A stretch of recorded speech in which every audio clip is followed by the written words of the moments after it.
Okay. Yo, what up, everybody? Sorry for the wait. Your boy don't like smelling like a melee gamer, so uh, yeah, just had to go and get myself nice and squeaky clean. Sorry for the wait. Yeah, man. I ain't about that melee stink life. Sorry. I'm not a hardcore gamer, so like I take showers. Oh man. All right. Well, anyway, Steam's doing a stupid update right now. As soon as it's up, I'll get the game going. But enough about me. How are you guys doing tonight? Genuinely wondering, just how everyone's doing. Hope you guys are doing okay. But yeah. Okay.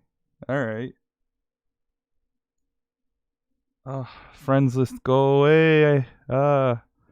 I wish it wouldn't auto sign in. Is there like a setting I can change for that? Because I really don't like it auto signing in. Dying Light, Left 4 Dead 2 crossover. What?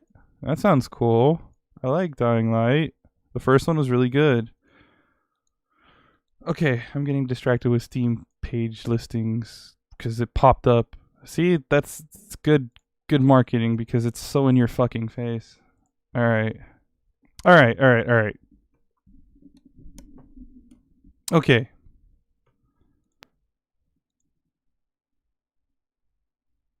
Yeah, because I don't like how it auto signs me into friends. I'll probably check that out after the stream if I remember. Hold on. Okay, there we go. Make sure volume is okay too. It didn't move anywhere in the meantime. Okay.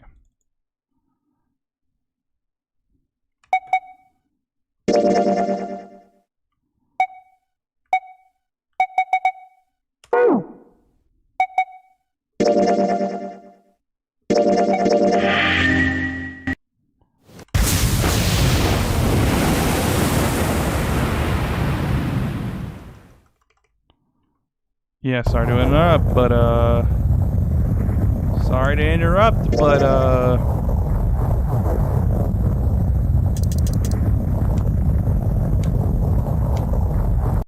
yeah, okay.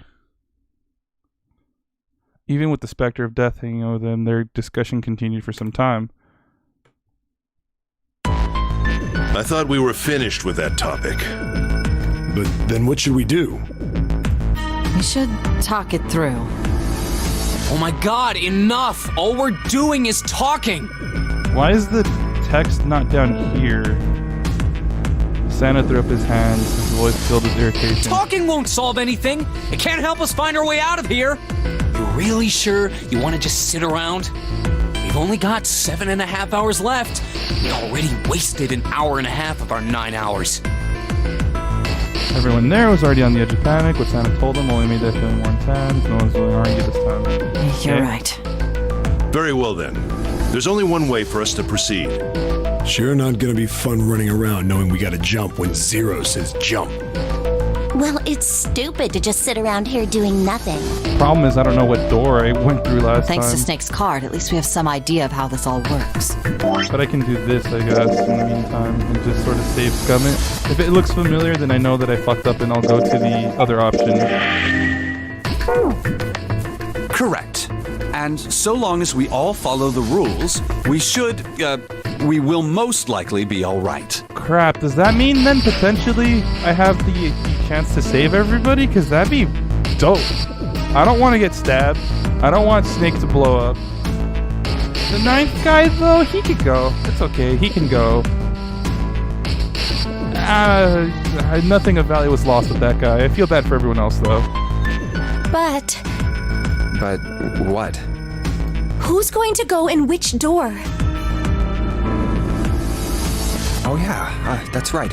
We can't have any more than 5 people in one door. It seems that way that you can save everyone. Okay, it seems like you can, because there's multiple endings, right? I think I went through the 5 door because I'm like, I'm 5, I'm gonna go in that door. That's what I remember doing. All 8 of us can't go in the same door. Then it would seem we will have to split up. Just watch me get the bad ending like I did yesterday. There's multiple bad endings. I got one of the worst ones, apparently, to top it all off. Wait, She looked terrified. I'm telling you now, there is no way in hell that I'm going into door 5. Come on now, don't be selfish. Call me whatever the hell you want. I'm not going in there. I remember going in door 5 ultimately because, like, I wanted to see what the hell, If I'm going to have to walk through Hold on. all that blood, then I'd rather stay here. I wanted to know what the hell the protagonist was talking about. He's like, I gotta go look at and confirm something. I guess that's how I found out that the bracelets survived the explosion. And we were doing so well. Sorry, but I ain't going in there either. Someone else can go into door 5. It's better to get the bad endings first, though, because you can slowly piece things together. Oh, Santa, not you too. See, so, like, my whole thing was, I was just gonna go based off of, like, what options I haven't gone through yet, you know? And also, I kind of get what's going on now, where it's like, I have to keep doing more playthroughs to unlock more jump-in points, right? Like, I'll unlock this after I do another scenario, basically. I'll unlock this when I get another scenario, this one, and this one, right? So that's why I have to start from here again. Because I thought I could just go anywhere. But I can't, see? So, I got that figured out. So yeah, going this way with the 4 door instead of the 5 door. After which, I guess I have to see what my other options are here. I think after this first option, going into door 4, I'm gonna go through this pathway if possible. I want to see what that's about. It doesn't even tell you what it is, though. Hey man, I just bought these shoes. Oh, this dude with his fucking If you shoes. think I'm getting some creepy dude's blood all over him, you got another thing coming. What the hell, man? Weren't you the one who kept saying we should get going? Yeah, so doesn't mean I wanted to go into door 5. Oh, God. Fine, I'll go into door 5. I can't go in there alone, though. Anyone else willing to come with me? I'll go. What? Don't worry. You'll be fine. We may part now, but I'm certain we'll meet again later. Dude. I should have realized that was the fucking death flag right there. You can still go and get a different ending, by the way. Oh, so like, I would have to do something different. What you're saying is I'd have to do something different here to prevent this from happening. And I don't know what, though, is the problem. But I want to just go to like a totally different pathway because I just want to get it out of the way already, basically. How do you know that? Because I do. That's not an answer. If you're going, I'm going too. I'm going into door 5. What am I going to do with you? There's nothing you have to do. If I join you, the problem is solved, correct? 7 is 7 and Snake is 2. And if you add Clover's 4 and my 1, the digital route will be 5. 7 plus 2 plus 4 plus 1 is 14. I should have left that alone. The digital root of 14. 1 plus 4 is 5. I feel like I should have gone through door 4 like I was meant to. Oh, it works perfectly. Instead of just The doing 4 this. of us can go into door 5. Wait, what about the other 4? What's their digital route gonna be? Lotus, Santa, June, and me. Our bracelet numbers are 8, 3, 6, and 5. 8, 3, 6, 5. What would our digital route be?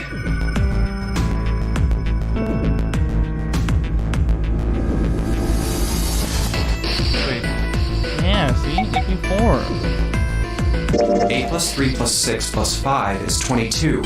So, I wonder if that matters too, that fucking choice I made the there. digital root of 22, 2 plus 2 equals 4. It's 4. Add up our 4 bracelet numbers and the digital route is 4. Then we can go into door 4. Yeah. Huh. That worked out well. So the team assignments will be like this.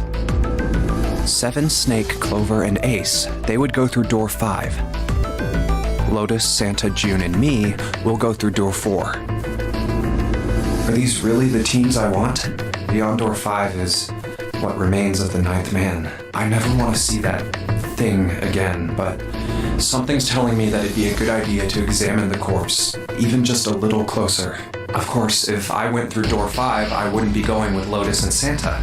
I could bring June with me through door 5, but that means she'd have to see the body in there. I don't want to put her through that. Yo, can I just say for like a moment, by the way, that like for DS style, I guess for music from a DS game, this is pretty good.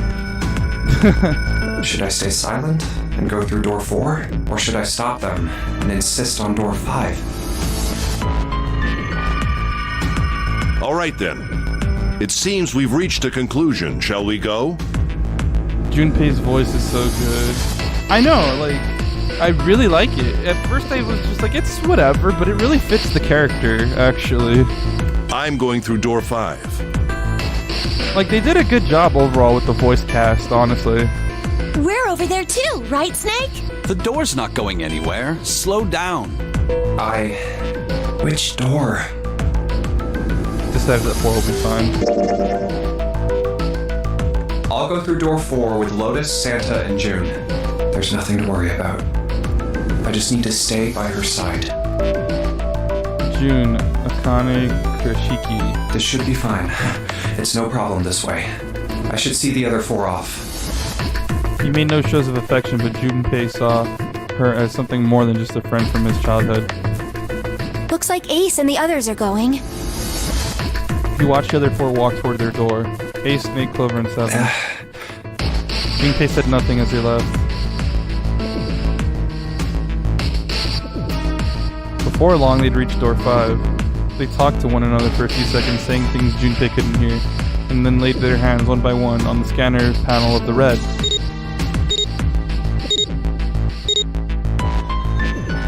Now then.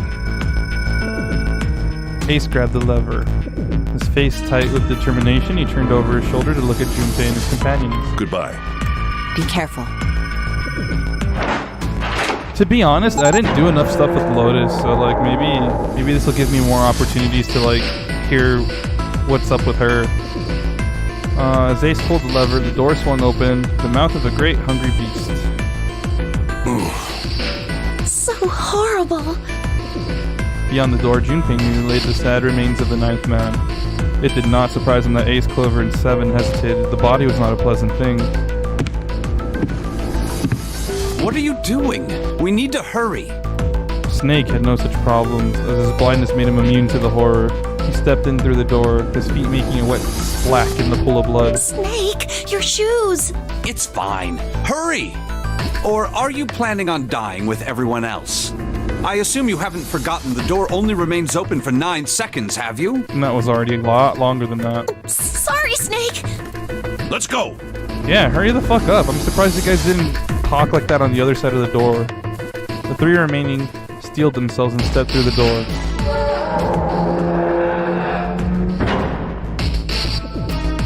Door 5 swung shut, closing with a heavy finality of metal upon metal. Junpei and his companions scrambled to the door. Hey! How is it over there? Did you find anything? At least say something, will you? Something's beeping. It's just like before. Probably the sound of the detonator on the bracelet. Do you think they're okay? June's face showed June's face showed her concern more plainly than her words ever could. Almost as though in response to her question, a voice rang out from the other side of the door. It was 7. Hey, there it is! That's gotta be that dead thing! Come on, get over here! We gotta authenticate!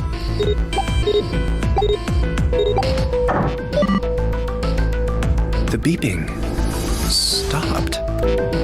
The sighs of relief were audible even through the heavy door.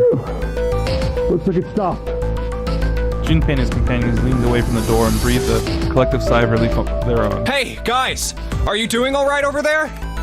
They'd heard Seven's voice, but it wouldn't hurt to be sure. Yep, we're fine. Despite the recent danger, Clover's voice was as bubbly as ever. Oh, hey, I'm gonna tell you about this whole dead thing, okay? The dead is just like the red, but the color's different. You know how the red was red? Well, the dead is blue. Other than that, it's just like the red. Authenticating is the same too. Awesome! Thanks! That helps a lot. Well, we should probably move on now. You be careful out there. Roger that. I still don't know who the killer is, though, and that really fucks me up because, like, there's traitors in the group and, like, they stabbed me to fucking death. I'm not over that shit, dude. Junpei and the others left door 5 and headed toward door 4. Okay, before anything else, I'm gonna go turn off the lights.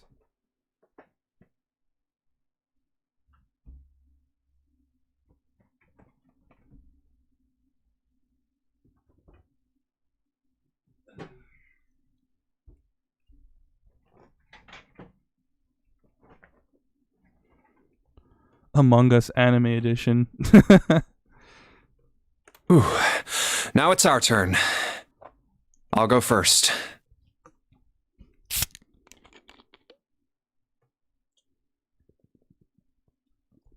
I feel like I'm the only person in the world that actually likes club soda.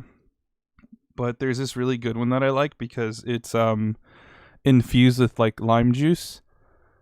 And I like it a lot. Never tried club soda? You know, just sparkling water, same sort of thing. People just complain that it's just water but bubbly, you know, but I kind of like that. You had to refresh the page because the video was stuck despite the sound still going. Weird. I'm not dropping any frames today, so I don't think that's the problem. Oh, matter of fact, let me see if I could bump my bitrate up today. Because, like, I had my bitrate up higher than I did yesterday, normally. But let's see. I hope I don't curse you.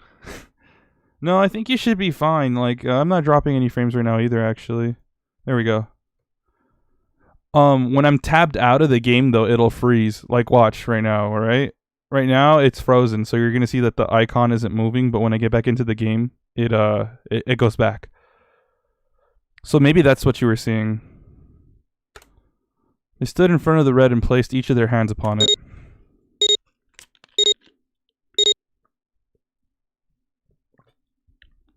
Four asterisks appeared on the screen. Junpei grabbed the lever and turned around. Okay, we ready? Yeah. Sure. Let's go. None of them looked particularly optimistic, but their faces were set. Junpei nodded to them and turned back toward the red. All right, let's go. With strength and determination, he pulled the lever.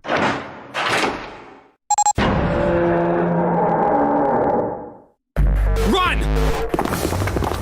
The four of them leapt through the door together. The moment they'd passed through it, each heard a cold electronic sound coming from the lever. The moment they'd passed through it, each heard a cold electronic sound coming from their left wrists. Oh, damn. In the center of each bracelet, a red skull appeared and began to flash. It's counting down. The detonator's countdown had begun. In the long moment that each of them spent staring at their wrists, 9 seconds had already passed. The numbered door behind them closed. The sound of the metal on metal reverberating down the hallway. We can't go back! We need to hurry and find the device. Hey! Where the hell is the dead? How would I know? Don't give me that crap! Start looking! I already am!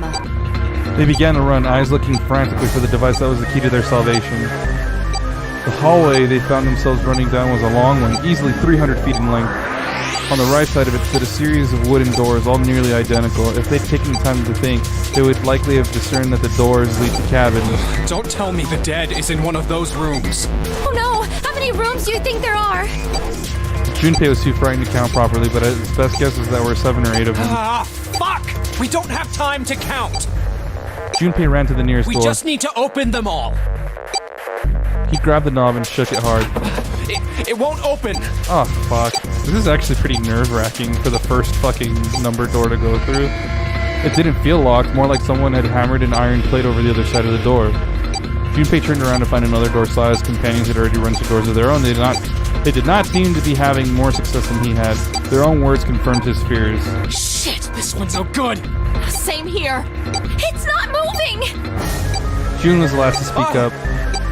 As Junpei looked in her direction, his eye caught something he hadn't noticed before. A small red blinking There light. it is! At the end of the hallway. Run! Even as he yelled, he ran.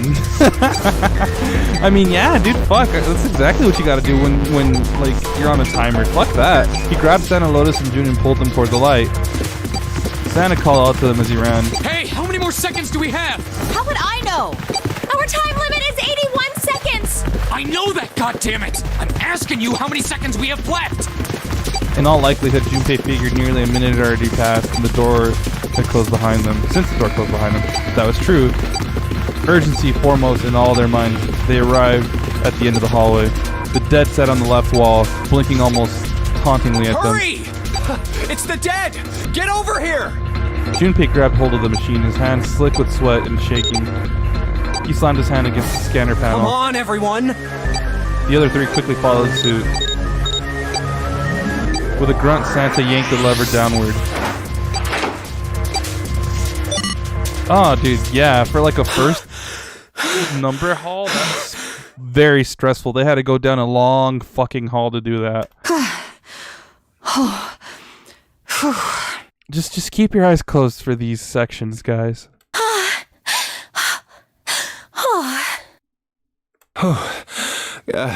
Looks like it stopped. Did you get all of it out? Just every single bit? Oh, like, your drain dry, every drop? Imagine they couldn't find it and this was another bad ending. God damn, no, please. His hands began to steady. Junpei wiped away some of the sweat that had beaded on his forehead. As they caught their breath, the four companions began to look around. There's another door at the end of the hallway. He could see a heavy-looking set of double doors. Set into the walls of the hallway on either side of the larger door were two smaller ones. Let's try this one first. So the right door. Of course it won't open. Yeah, the right side one won't open, neither will the left, and they're going to have to go through the double doors. How many times had he come across similar doors with similar results, he wondered? Or perhaps he corrected himself, more a lack of results. Whatever the reason, the door remained firm and unyielding and refused to allow Junpei or anyone else passage. A keyhole. Above the keyhole was a small symbol engraved in the brass. What's this mark? Mail? He wasn't quite sure what to make of it and stared at it for a moment in confusion. It was June that corrected him. No, not exactly. That's probably the symbol of Mars. Well, technically, they are the same symbol, but I saw a number of similar symbols near the main stairway. The symbols of the solar system. Oh, that's right. The Sun, Saturn, and Earth. I didn't realize Earth had one. I knew all the other planets did, but I didn't realize Earth had one. Ours is fucking boring. It's just a crosshair. It's like, yo, aliens. X marks the fucking spot, dude. At least that's what I'm assuming. So this isn't the man symbol. It's a symbol for Mars? I think so, yes. I see.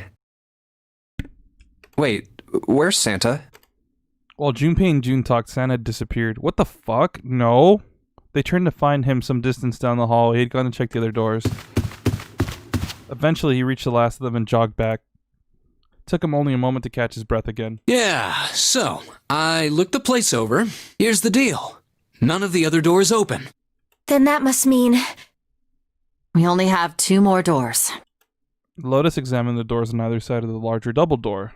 Each one had a metal plate attached to it. Maybe it's the room number. The door on the left has a B92, and the one on the right says B93. All right, let's open them. I'll open B92. Okay, I'll get B93 then. Junpei put his hand on the doorknob, and Santa moved to the other door. They'd made it through the numbered door alive. There was nothing more to be afraid of. Junpei and Santa looked at each other and nodded. 1, 2, 3! In unison, they pushed against their respective doors and promptly found themselves in a new room. Jun followed Junpei as he threw open his door. They turned around and saw that the door on the other side was open as well. Through the door was another person, his mouth agape. It was Santa. Hey, it opened. Yeah, it did. Junpei and Santa looked at each other. I didn't expect that. Well, what would have fucking happened if all the doors were locked? I mean, that's not much of a game, right? Oh, hey, look, you picked the wrong door, now you're trapped. That'd be fucking stupid. It was so easy. Lotus's calm voice broke into their thoughts. Maybe this is all part of Zero's plan. Yeah, it is. I can't say I enjoy being treated like someone's puppet. As she headed for room 93, Lotus continued. Well, now we have these 2 rooms. I'm sure there's something in there that will help us get out of here. Let's find it. Yeah, puzzle. Santa and I will search this room. You 2 take the other one. All right. Okay. Okay.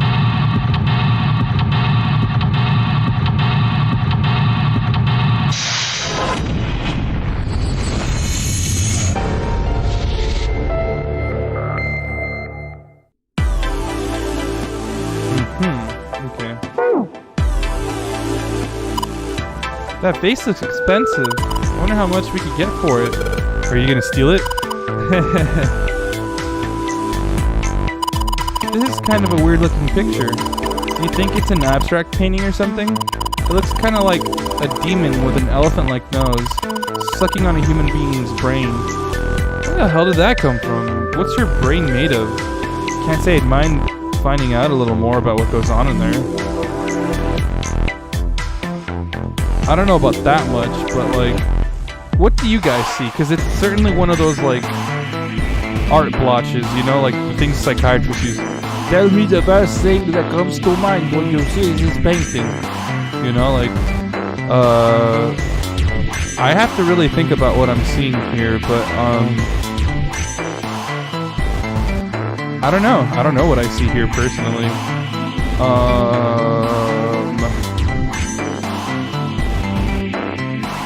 Oh, you know what I do see?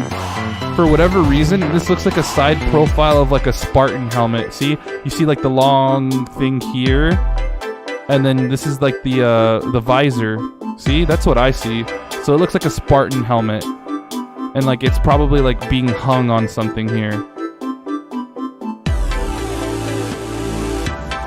Looks like a valuable vase. Empty though. Looks like there's a room to the right of the vase. Matches, okay. It's a box of matches. There are matches inside, obviously. Junpei looked down blankly at what he was holding, then up at Jun. Oh yeah, how's your fever? You feeling better now? Yes, I'm fine. Jun certainly looked fine. So this is after the first fever she had, not the second one when we were down in the steam room. Let me see your forehead. Junpei held his hand on her forehead for a few seconds. Guess it really has gone down. Are you worried about me?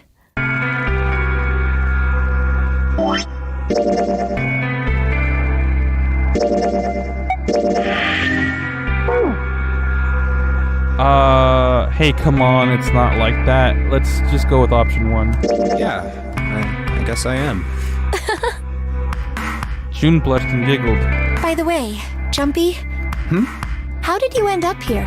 What do you mean? I told you earlier, didn't I? There was a man with a gas mask when you got home at night. You inhaled some white smoke and passed out. When you woke up, you were on D-deck. Damn straight. But is that really the truth? What? Jumpy, are you hiding something from me? Wow, way to just like sow the seeds of doubt into someone, right? No, why would I? Well, if you think about it, this is awfully suspicious. Pretty sus. Great. I mean, why would 2 childhood friends bump into each other in a place like this? You act like I wanted to do this. Hey, I could ask you the same thing. Are you hiding something? What would I hide? Well, I don't know. Anything. I mean, you're hiding it. How would I know? Fair point. You mean like the number of men I've dated? What the fuck? Okay, that's just very forward. Like, she's cute and all, but that was very forward. Like, that wouldn't have been the train of thought I would have gone through. I'd have been like, I don't know, maybe you're a fucking serial killer and you get joy from killing people or something. I don't fucking know. Like, we haven't spoken since elementary school. How am I supposed to know what your day-to-day activities are like? What you do for fun? All that stuff. Junpei's heart stumbled over itself. Do you want to know? Ooh! Ah! E. I know lots of guys would say yes to this, but sometimes it's better not to know. He had to admit he was a little curious. Don't worry. She smiled at him. Only 18. Times 0. Yeah, I guess I just haven't met Mr. Right yet. June looked a little embarrassed and scratched the back of her head in a desperate attempt to seem nonchalant. Yeah, I see. Junpei coughed quietly in much the same way. Anyway, I'm not hiding anything. Just like you, Jumpy. I don't know, dude. That seems kind of suspicious, right? Like, I think she did this to get him distracted and, like, change his train of thought. I'm super suspicious, man. I don't trust fucking anybody anymore. I really don't. After getting stabbed, it kind of just, happens. Like, you get paranoid. When I woke up, I was on D deck. Well, you do have a point. I mean, why did Zero pick us? We haven't seen each other since elementary school. I wonder. June nodded, and for a few moments she had the faraway look of someone in deep thought. Look for what connects the victims. That will lead you to the culprit. Do you remember Seven saying something like that? Yeah, I do. So? Well, that's what I'm saying. I think this must all have something to do with a classmate of ours. You got any ideas who it might be? No, nothing. Oh, Well, if it had something to do with school, then it could be one of our teachers. or the janitor, Or sorry. the lunch lady. Jesus Christ, I accidentally skipped over that. One of our teachers, maybe the principal or the janitor, the lunch lady. Oh, I can barely remember any of them. Maybe that's why they're doing this. Like, forget about me, will ya? Well, fucking time to go compete in this death game for your life. Yeah, I know. Junpei went back to searching, feeling unpleasant and confused. Elementary school. Was there anything strange that had happened in elementary school? As he searched the room, he continued to rack his brain. It's a display case, but there's nothing being displayed. How sad. Looks like the drawers are empty too. Okay. Jumpy, what are you doing? We don't have time to be relaxing on the sofa. Okay.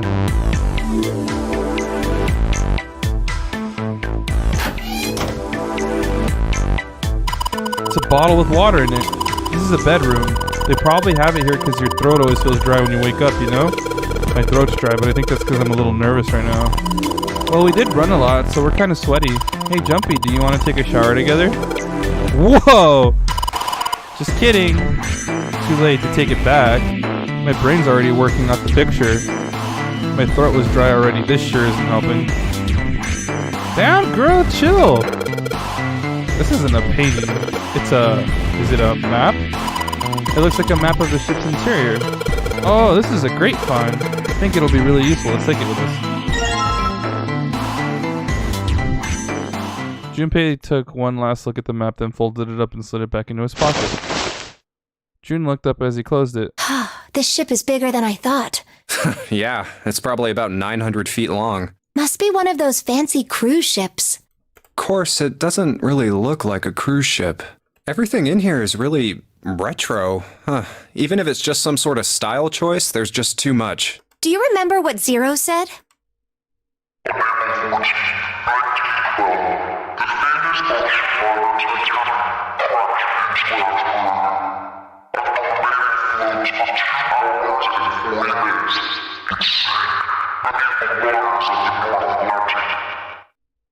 Do you think maybe this boat and the Titanic have something to do with each other? Oh yeah, at this point in the story, they don't know. That's a good point. I doubt he would have mentioned it if there wasn't a reason. Junpei took a moment to look around the room. Do you think this boat is a replica of the Titanic? A replica? Yeah, you know, like a copy of the actual boat.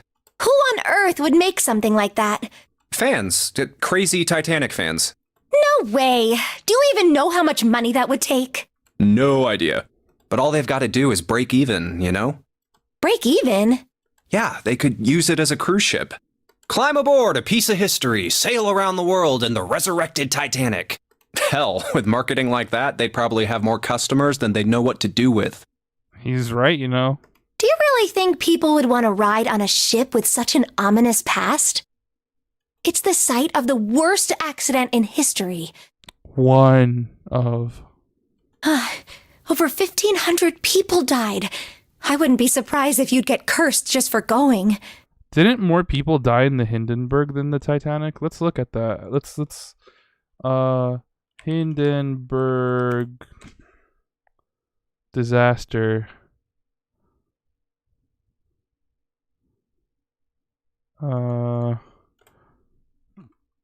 Casualties. Oh no, it was only 36. What am I saying? 1,500, I guess, for like early days. It's pretty bad. Well, still, it doesn't beat any of the world wars, let me tell you. But those weren't accidents. A curse, huh? I guess she has a point of sorts. Jumpy, do you believe in that sort of thing? You know, curses and stuff? I'm gonna say no, under the notion that stuff like that only gets power from the power you give it. Like, if you think curses are real, then you make them real, you know? They're a load of crap. Sorry, but I can't really say I believe in that kind of stuff. You should have just said, I don't believe in that crap. Tact was not one of Junpei's many better qualities. What about you? No, I guess that's kind of a dumb question. Yes, I do believe in curses. In fact, I think it was a curse that sunk the Titanic. What the fuck? Okay, you're getting weirder and weirder, Akane, and I'm gonna remain cautiously distant. What? A curse sank the Titanic. The curse of the Egyptian mummy. Oh, that's right. Weren't they also transporting a fucking sarcophagus, supposedly? I need to see if this is fact. I remember hearing some stupid crap like that.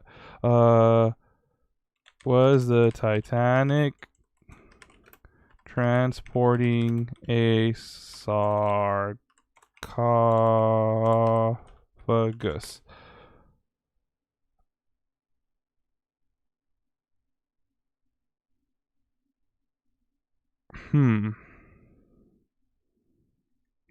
Okay, Snopes. False. Of all the tales of the supernatural, this one is perhaps the best documented, the most disturbing, and the most difficult to explain.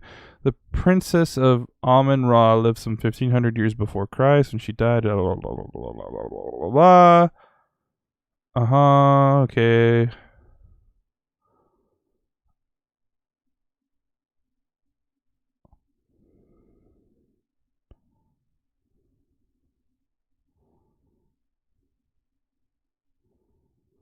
So a lot of people that had that sarcophagus died. Yeah,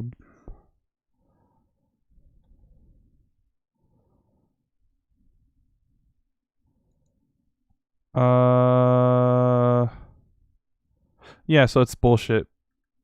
It's just a thing that people like to pass on.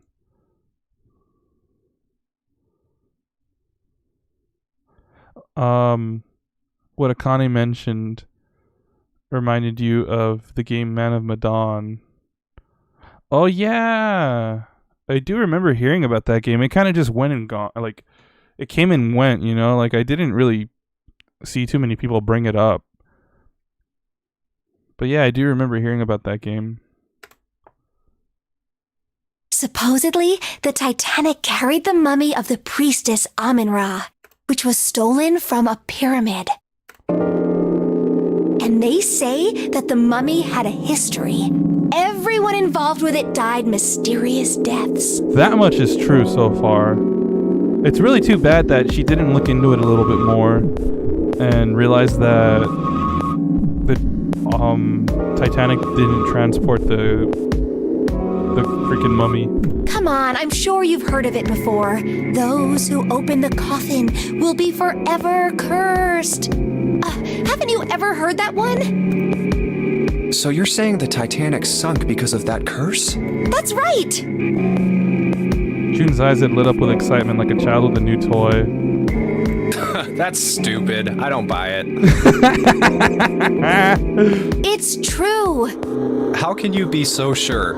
I like Junpei. He's like, that's fucking dumb. You're dumb. You're stupid. That mummy wasn't just a normal mummy. That mummy was my mummy. It was really mysterious. Totally unbelievable. What is so unbelievable about it? Well, supposedly, she was really pretty. Pretty?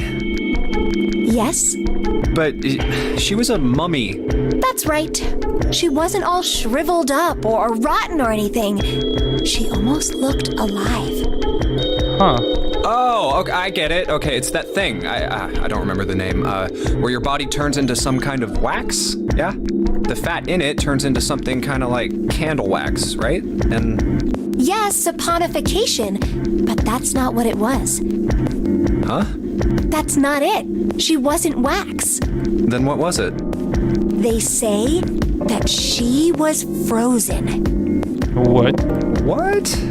Frozen? That's right. The whole body was frozen solid. You know how a human body is more than 60% water? Well, all of that water was frozen. The story says that from the time of its discovery all the way through to when it got put on the Titanic, even though it was carried through the desert, her body never melted. That's crazy. I think so too, but maybe it's true and we just didn't know about it before. I didn't know? Yup. Maybe it's common sense to eat shaved ice in the desert because it lasts forever. Huh? Nah, that seems too silly to be true.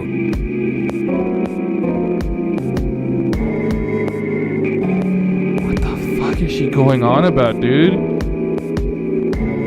What the fuck is she going on about? Like, oh no, I kind of don't like where this is going. Like, I don't know, man. This is like on some like real conspiracy hours type bullshit right now. But maybe it isn't. It just appears that way because you didn't know it was true. Well, yeah, June and Junpei talked a little more and then went back to their investigation. But even as they did, his mind went back to what she told him. Ice that doesn't melt, even in the desert? Does something like that really exist? No, even if it did, it wouldn't really be ice anymore, would it? The more he thought about it, the more his head hurt, like he'd eaten his ice cream too fast. What's going on about, dude? It's a bottle with some water in it. I doubt it'll be that useful. Wooden cupboard. There are cups inside, surprising no one. Look, there's two pillows right next to each other. Guess it's a double. Huh? What's up? You're turning red. Oh man, is her fever back? Hey, are you alright? Do you need to lay down for a minute? Dude, she's fucking horny. Look at her. She's like, oh my god, there's enough room for the both of us. She is like peak horny right now. You need to calm down, okay? You need to fucking calm down, Akane. Like, Jesus. I'm fine. I think it's a little early for that. Huh? Hey, seriously, are you really okay? You think this is the actual lore in the game? It's based off of reality, but they changed it for story reasons to fit the game. Mind of a nymphomaniac. It's a light blue blanket with some designs on it. Someone's made the bed, or at least never unmade it. There's only bed sheets under the blanket, nothing exciting.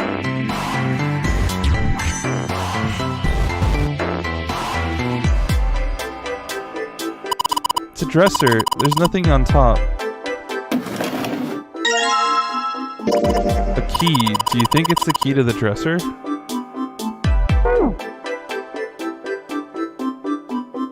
A dresser, there's nothing on top. This is the mirror for the dresser. And now she's playing with her hair. Does she even realize she's doing that? Hey, we don't have time for that. Come on, it's not like there's anyone here you need to impress. Yes, there is. Who? What? Why are you so quiet all of a sudden? Oh, forget it, Jumpy. Yeah, you know, I'm usually very oblivious, but yeah, you kind of missed the mark with that one.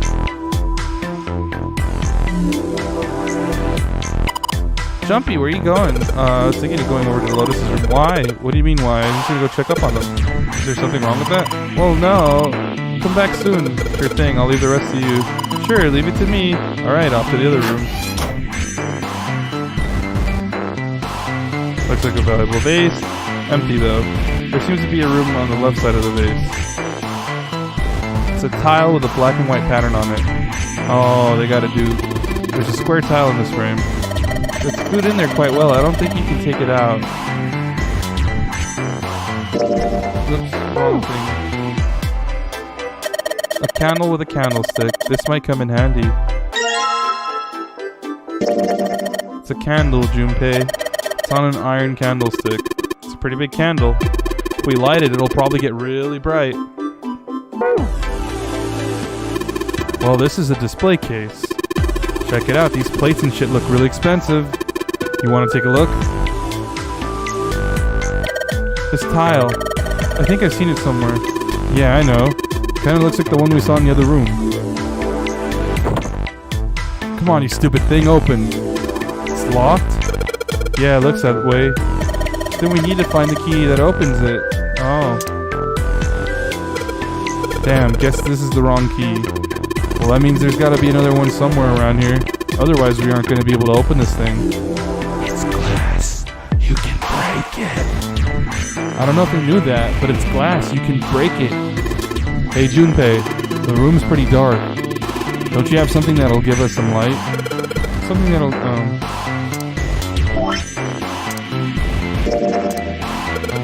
I know, if I use these to match, if I use these matches to light the candle. Look at that flame. Look at that flame. That's not how flames work. So you lit the candle. I'm sure it'll be a light in dark places when all other lights go out. Awesome, with the light from the candle, maybe we can take a look around over there, but it gets so hot when I hold it. I want to put it down. Well, why don't you set it on top of the dresser? It's flat there, at least it won't fall over. Oh yeah, good idea. Hey, it got pretty bright. Now we can look around a little. The dresser drawer is locked. Let's see if this... Yes! It worked! Okay.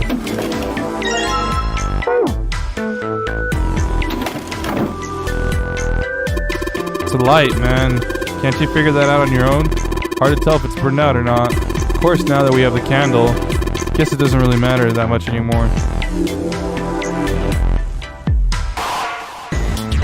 There's a picture of an old cruise ship. Is this... Sorry, is it the Titanic? Curtain. 2 pillows in a pile. Oh. A pile of pillows. Is this supposed to be some kind of joke? Hey, calm down. Anything under the blanket? Nope, nothing suspicious here. Huh? Hey, what the hell? It just got dark all of a sudden. Maybe the candle got blown out. We should see. It melted already? What the oh. Oh. There's a candlestick covered in melted wax on top of the dresser. Hey, what's this? The top of the candlestick looks kind of weird. You're right. It's all bumpy. Oh. Well, I guess we're done with that, huh? Let's see if this candlestick key will do anything. Yes! It opened, okay. Alright, pull that shit open. Hey, Junpei, you got a minute? Santa had shown up out of nowhere and gave Junpei no small start. Here, take this. Santa pulled something out of his pocket. Bookmark. It looked like a bookmark. It had a 4-leaf clover in it. What is this for? Do you want me to read a book? I found it in between some of the cushions on the sofa. Pretty sure it ain't gonna be any help to us, but I figured we might as well hang on to it anyway. Then why don't you hold on to it? Santa gave him a smile. A wry smile. Uri! Sorry. Yeah, now I gotta do the thing. Because I read it as this. I totally read it as this. Fucking Dio. I can't escape JoJo either. A wry smile. I read it as Ree. You know what I hate most in the world? I got 4 things. Hope, faith, love, and luck. Wow, what an emo kid. I hate being optimistic. I hate hoping that things will work out. Fuck affection and having just good luck. Fuck all that. Hope, faith, love, and luck? Damn straight. What the hell? And you hate these things? Yeah, you got a problem with that? Not really, but... Junpei tried to figure out how best to phrase what he wanted to say. What does a bookmark have to do with any of that? 4-leaf clover, dude, the symbolism. Santa scratched the back of his ear and looked on. Well, see, each leaf on the 4-leaf clover has a meaning to it, okay? And that meaning is pretty much those 4 words. It's like flower language. Well, I guess it's not a flower, is it? So, leaf language, I guess? Yeah, you could call them leaf words. Leaf words.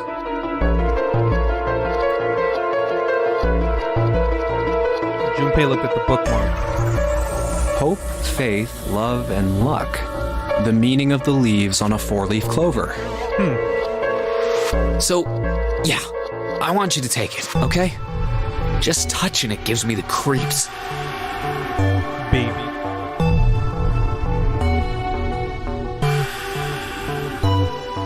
Bad luck, good for me. Good luck, bad for me.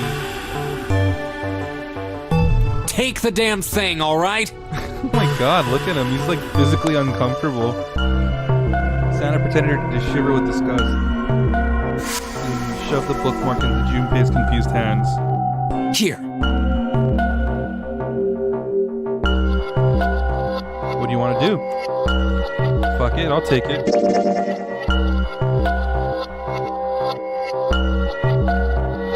Decided to take it. After all, why shouldn't he? Alright, sure. I'll take it. Shoved the thing in his pocket and gave Santa a last confused look. Oh, man, I feel a lot better now. That thing was a real pain, you know? Don't know, you're fucking crazy, dude. To be this worked up over a stupid 4-leaf clover bookmark, not even a real 4-leaf clover, but a bookmark. Do you really hate those 4 words that much? Yeah, well, they can all betray you, you know? Hope, faith, love, even your destiny. What had happened to Santa? Junpei wondered. How had he become such a bitter person? For a moment, they looked at each other. Well, that's not my only reason. He must throw up every time he sees Clover. Yeah. What? He's like, oh, your name, I hate it. That's not the only reason I hate the 4-leaf clover. I just can't bring myself to like the number 4. Oh my god, he does hate Clover.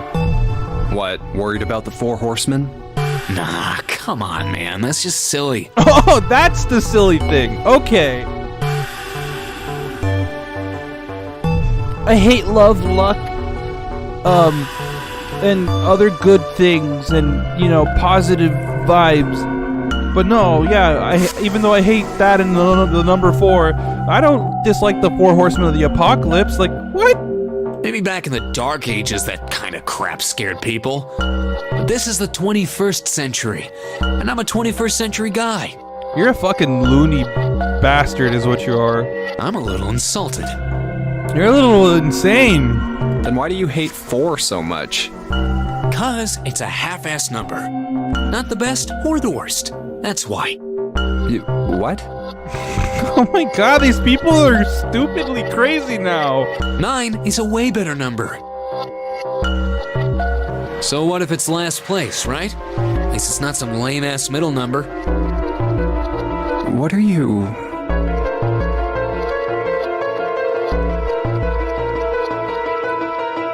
Yeah, that made no fucking sense.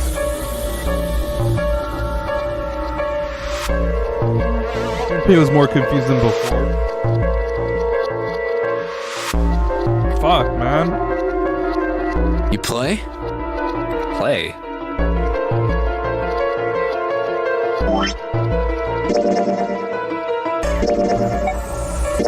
This is so weird now.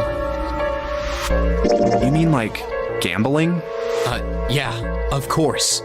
What else would I need? In Baccarat, the best possible hand totals 9. They call it Le Grand. Back to Baccarat. First it was 7, now Santa's talking to me about Baccarat. But the lowest, most worthless cards, the zeros, they call Monkey.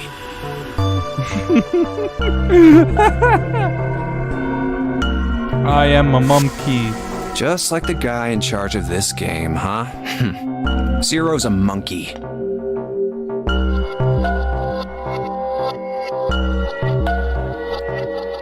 Santa blinked, utterly stunned. What? Then he began to laugh.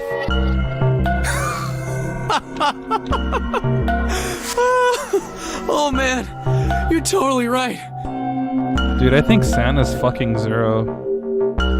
And I don't mean like they're having intercourse. I mean like he is Zero. The guy who trapped us in here sure is one hell of a monkey. Return to monkey. You know, if you think about it, the nonary game is really a lot like Baccarat. Apparently she'd been listening. Of course, it doesn't use any of that stupid digital root junk. You just drop the tens digit, and that's it. Still, it does have the same idea of your final number needing to be a single digit. Oh, yeah, I guess you got a point. And in both games, whoever has 9 wins. The person who makes 9 wins? Wait, did you forget already? Don't you remember what Zero said? I said the thing. It is hidden, but an exit can be found. Seek a way out. Seek a door that carries a 9. So, if we want to get off this boat, we have to make a team whose numbers have the digital root of 9. And only the people in that team are going to make it out alive. Of course. That's why it's called the nonary game. What? Huh? You don't know? Nonary means something derived from 9 or base 9. It's derived from the Latin prefix nona, which means 9. While we're at it, the prefix for 1 is uni. You know, like the unicorn, the horse with 1 horn. 2 is bi, like binary. Binary means composed of 2 parts. So then, like Nona and then Airy to denote that it's composed of 9 parts. 3 is tri. I'm sure you've heard that one plenty. Like trio, triple, and triangle. You get the idea. After that, you have quart, quinty, sext, septum, and so on. And of course, the prefix for 8 is octo, like octopus. It's called that because it has 8 legs. Get it? I see. So then Nona means 9. Lotus nodded. So, How many of us are trapped on this ship? That'd be 9. And what are the bracelet numbers we have? They go from 1 to 9. And our time limit? How many hours did we have? 0 said 9 hours. It's like they almost said the name of the game. It's 9 hours, 9 persons, 9 doors. And finally, to get out of this ship, We need to find the door with a 9 that's hidden somewhere in the ship. By making a team with the digital root of 9. Lotus nodded again. and there you have it. The number 9 is everywhere in this game. He's got a real theme of 9s for this whole thing. No wonder it's called the Nonary game.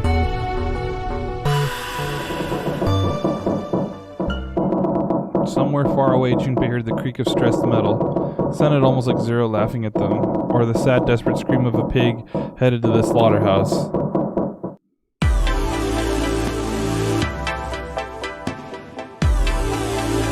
It's a tile with a black and white pattern on it. So we only got 2. This is the bathroom wall. The whole wall's covered in these square tiles.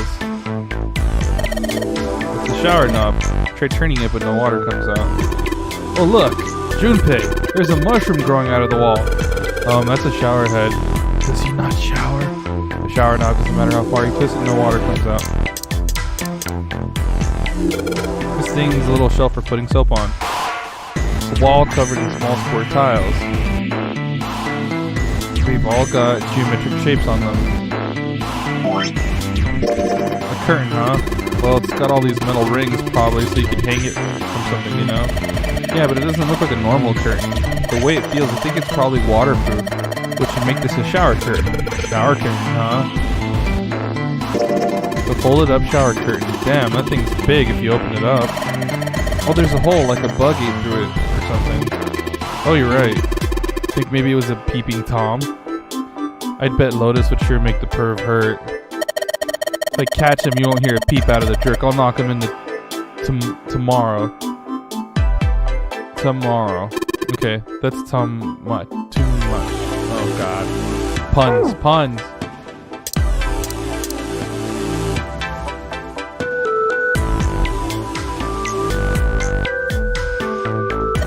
Some toilet paper. We got 2 rolls, I guess. Is there anything in the toilet? Guess not. Tank's empty too. Alright, I'm out of here. Oh god, I just sneezed. Good thing I muted the mic, because I always sneeze so loud. I basically yell when I sneeze. What's up? You went back already? Well, I can't just leave June there by herself. What, you think you're her knight or her protector or something? You're creeping me out. Whatever, man. I'm going.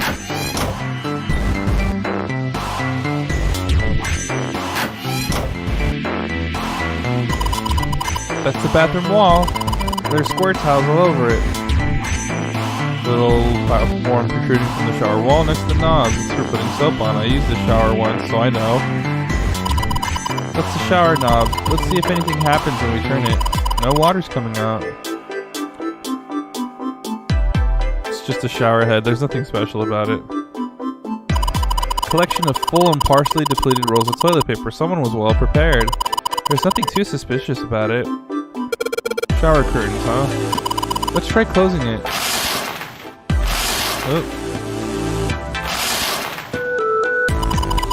It's a shower head. It feels dry too. That probably means no one's used it in a long time. Now I can see the full expanse of the shower curtain in all its waterproof glory. There's nothing suspicious. It's just a normal old shower curtain. A narrow shower. And I'm standing in it with June. This is awkward. Time to open up the curtain. Yeah, why don't we go back to the living room? Okay, let's go back.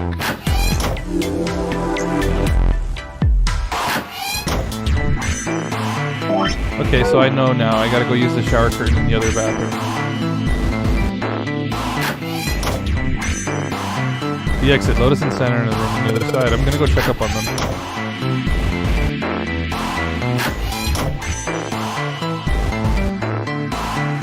There's a curtain rod running along the ceiling. Let's put that shower curtain on this hook. Try spreading the curtain. Wow, that's a pretty obvious peephole. Somebody's really dedicated. Well, with a hole this big, you gotta wonder if maybe they wanted to be caught. So you're saying maybe the one getting spied on was into that shit?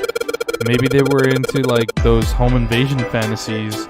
That's a thing, and I still don't understand what the fuck is wrong with people when they talk about that stuff. Home invasion? Interesting. I see. You are real idiots, you know that?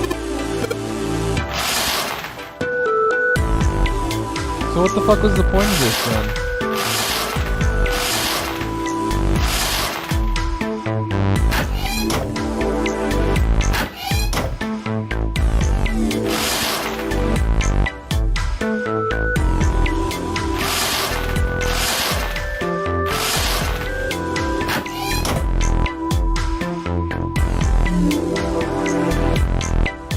It's too dark to search for anything. This is the mirror for the dresser. Damn straight. Nothing weird about it, though.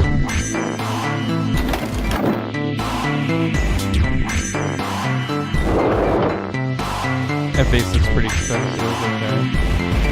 A number of expensive-looking plates in here. A couple of pieces of art in here. Can't say if they're very good or not. A couple of... Okay. Hey, check this out. This is a pretty nice sofa. I know. It's a shame I can't take it back with me. Okay.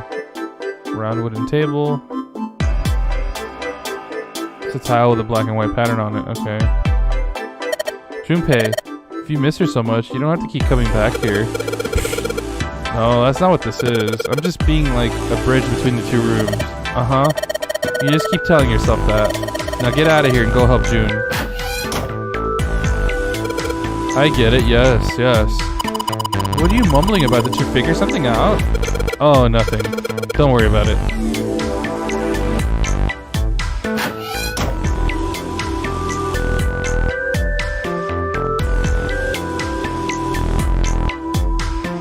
Oh, oops, I clicked that on accident.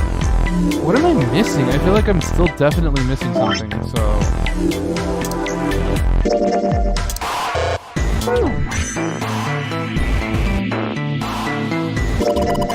Black and white tile. I think I've seen this pattern somewhere before. Looks like some kind of tile, probably ceramic by the feel of it. The way the design on it cuts off is kind of weird though. I think maybe it's supposed to match up with other plates.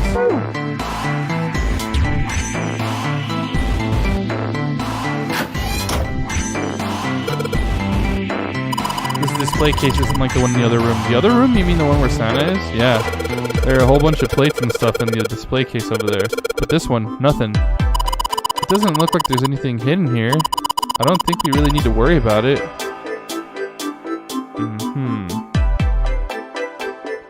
So what the fuck, man? Can I just break the vases then?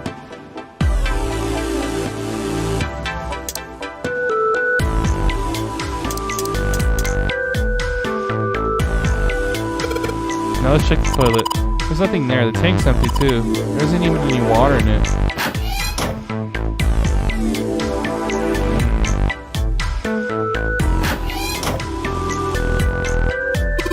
Hey Junpei, that tile you got. Think maybe you're supposed to put it in one of those empty spaces? I mean, the pattern does look kind of the same, doesn't it? He's right. I think so too, but if that's the case, you're going to need to collect all 3 tiles, right? Don't you think we should collect all of them before we start putting them in? If I'm going to fill the empty spaces on that frame, then I need 3 tiles. I'll come back after I've found all of them. God damn it. So all I have is that so far.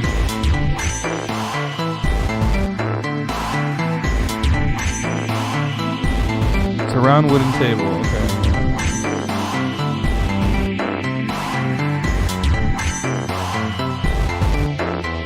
I can barely make out the bed in the darkness. Sleep would be nice, but it'd probably cost me my life.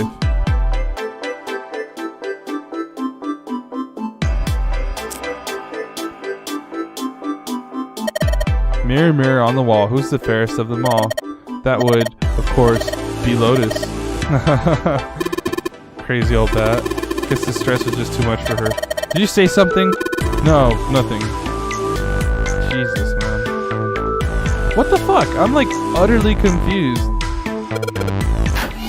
I'm utterly fucking confused because I don't... It has to be the bathroom then. There's nothing fucking else for me here.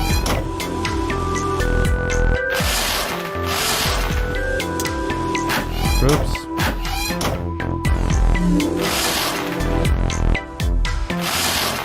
See, because like, I don't get it.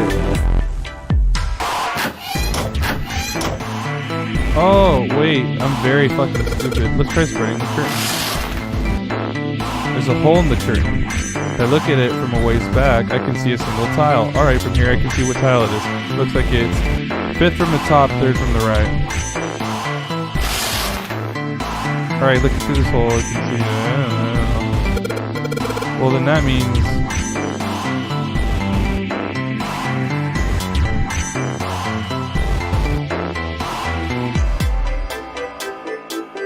There's another bathroom. Okay, yeah. So, bum bum bum. Okay, next to this. Got it. Okay. Took me a while. I'm stupid. God damn it. No. Get out of here. Go.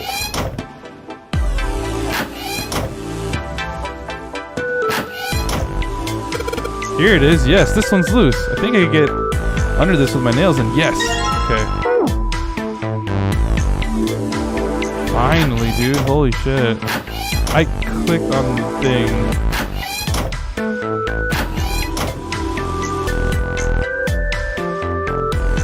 There's a tile in the frame, so I guess I'm supposed to put the tiles in the empty spaces. Alright, I'm gonna give it a shot.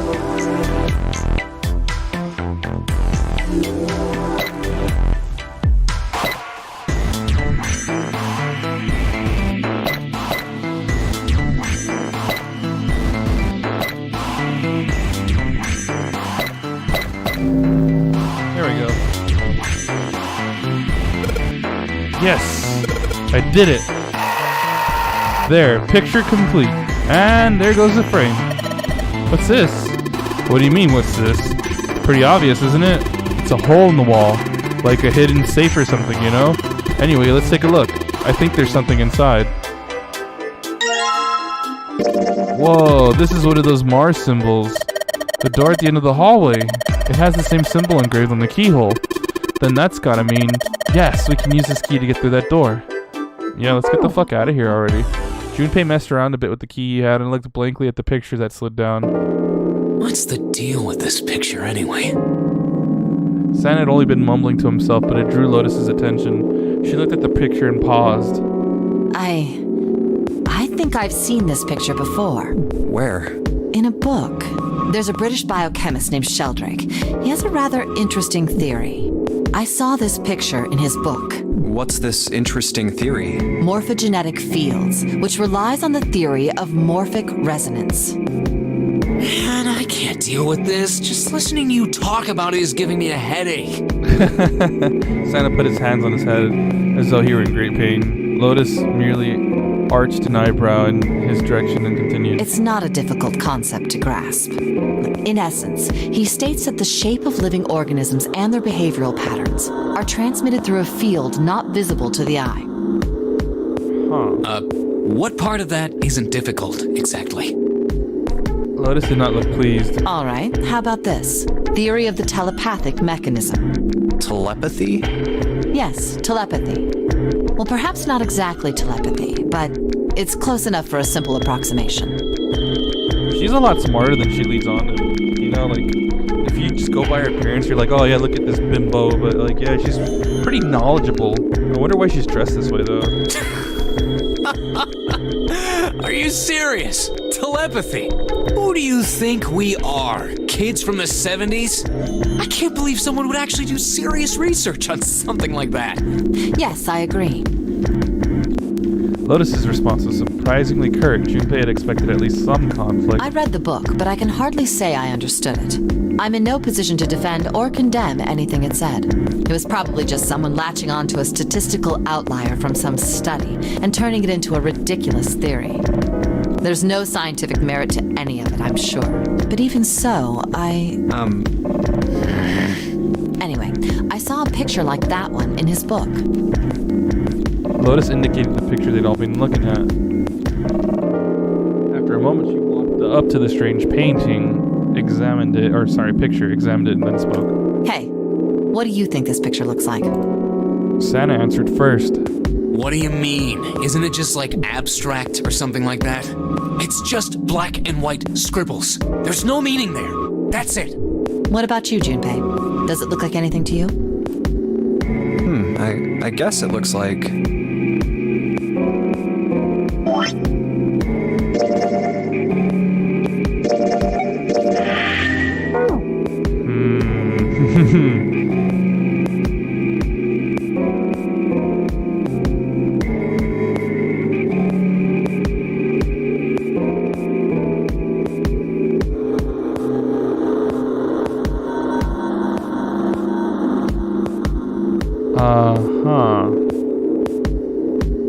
A man's face, a butterfly, koi, a dog, a small boat floating in the lake.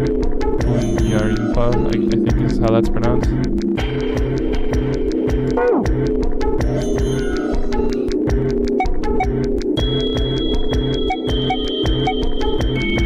What the hell is that anyways?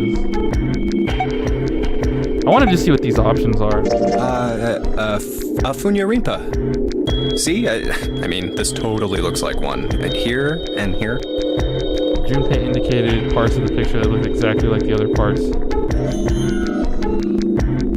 Okay, what the fuck is a Funya Rinpa?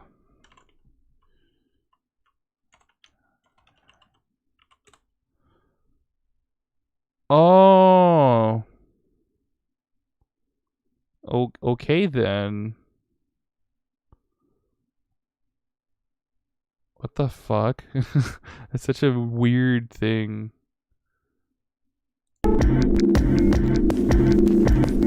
What the hell is a Funya Rinpa? Yeah, thank you.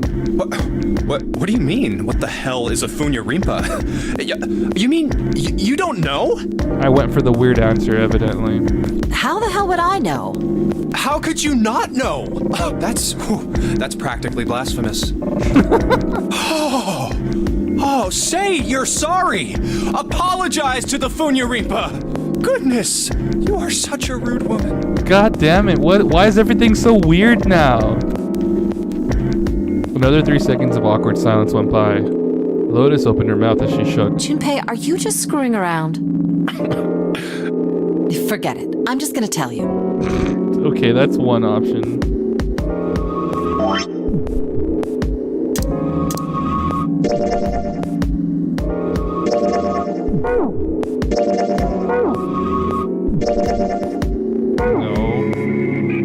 Oh, really? So I gotta just close the fucking game if I want to reload again? That's kind of stupid. Very, very counterintuitive. I thought there'd be like a load option, but I guess not. There's just save. No load, but save. Yeah, I'm like, what the fuck is a Funya Rinpa? Like, I had to look up what the hell he was talking about, but...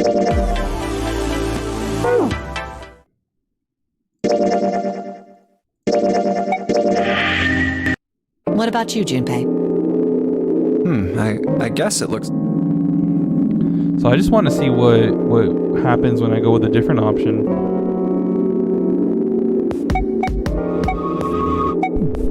A small boat floating in a lake? That's the front of the boat, and then there's the oars sticking out. Junpei indicated parts of the picture that looked exactly like the other parts. Nope, you're wrong.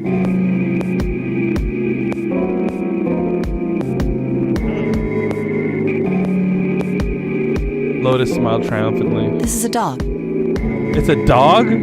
See? Like this. Lotus pointed out the parts of the picture and eventually a dog took shape in them. What the fuck? It looked as though she had a point. It was a dog. Santa also nodded in agreement. So, now we know what it's a picture of, but I don't see how that helps us. I can't unsee the dog now. Holy shit. Lotus nodded and began to speak. A TV show from Great Britain did an experiment once. They took two similar pictures. Both of them were difficult to identify initially. But once you figured out the answer, you couldn't see it as anything else. These two pictures. Yeah, I definitely see it as the dog now. Holy shit. The first was a woman wearing a hat. The other one, well, to make it easier, let's just say it was this picture of a dog. So, their experiment. First, they sent the picture to other parts of the world, outside the reach of British airwaves. To Ireland, the US, Africa, Europe, etc. Then, in each country, they gathered a number of test subjects, roughly 1,000 people. They were shown the two pictures and asked, what does this picture look like to you? The results weren't really interesting on their own. 9.2% of the people saw the lady in the lady picture. 3.9% saw the dog in the dog picture. Then, 2 days later, they aired a new program on their show. During the 30-minute show, they broadcast the dog picture and its solution. The audience was estimated to be 200,000 people. After the broadcast, it was a safe bet that the number of people who knew the solution to the dog picture was at least that many. After another 2 days passed, they gathered more research subjects from areas outside the reach of British TV and radio. This time, they only found a sample of roughly 850 people. Naturally, none of them had participated in the first test. They were, however, given the same tests and the same two pictures. The results were startling. 10% of the people saw the lady in the lady picture. The previous test sat at a 9.2% success rate. Not much of a change statistically. The dog picture, however, produced a very different result. The percentage of people able to successfully find the dog, it went from 3.9% to 6.8%, a very significant increase. So do you understand? Do you realize the significance of this experiment? Not entirely. There was no way the second group could have seen the picture. They lived far away from Britain and couldn't have seen it. But even so, it was only the success rate for the dog picture that went up. Why? How did that happen? What does it mean? Lotus looked back and forth from Junpei to Santa and back again. Normally calm and collected, she looked now as though she were very nearly obsessed, and there was something manic about her manner. Santa took an involuntary step backward. Junpei didn't budge and stared straight back into Lotus's eyes. Oh, wait, does this have something to do with that field, or whatever it was that you were talking about earlier?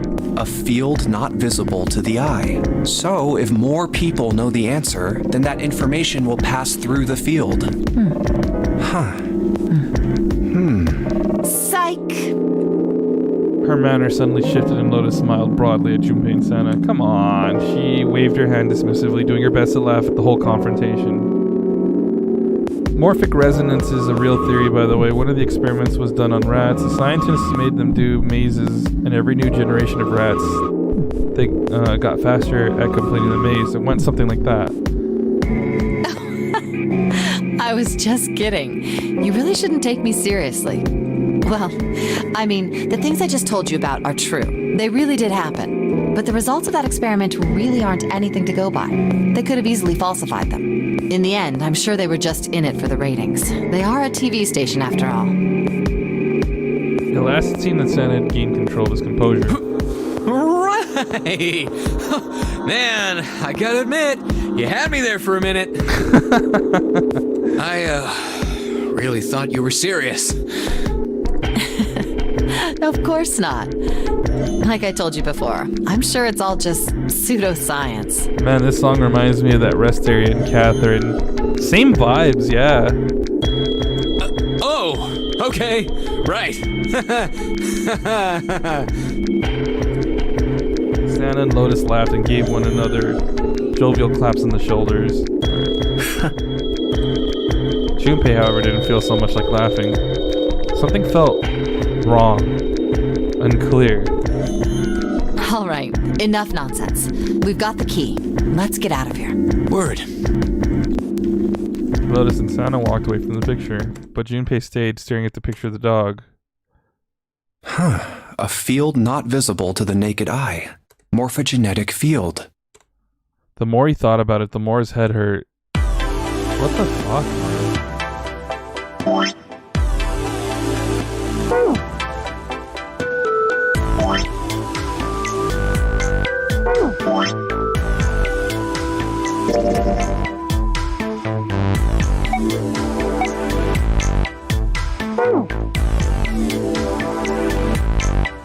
I want to look at the other options, just because it's one of those things where it has multiple options, you know?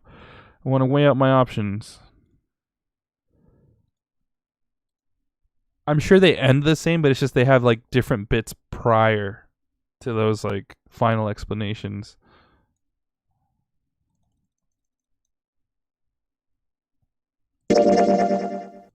Oops.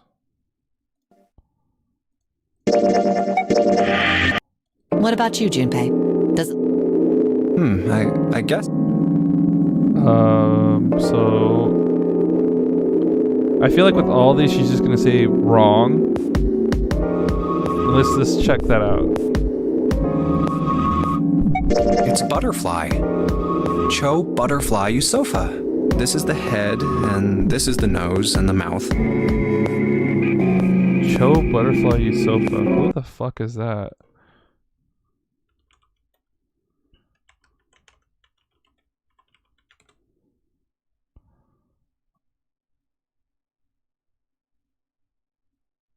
Oh, here I go thinking it was a person. It's literally like a type of butterfly, I guess. And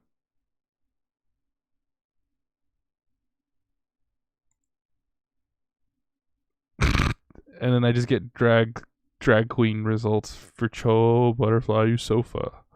That's funny.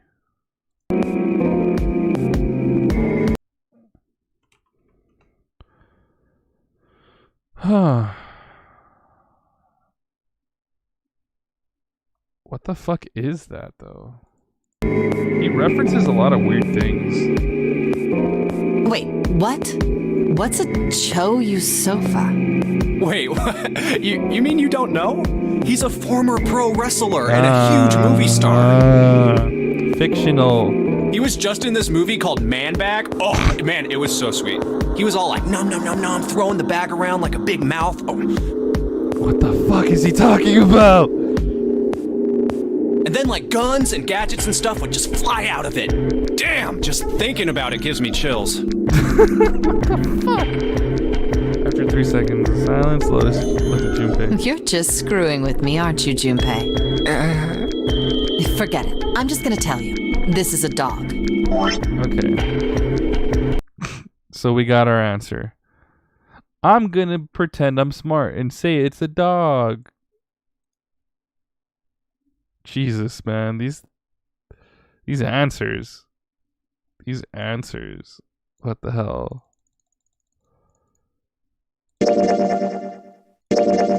Well, that was enough. What about you, Junpei?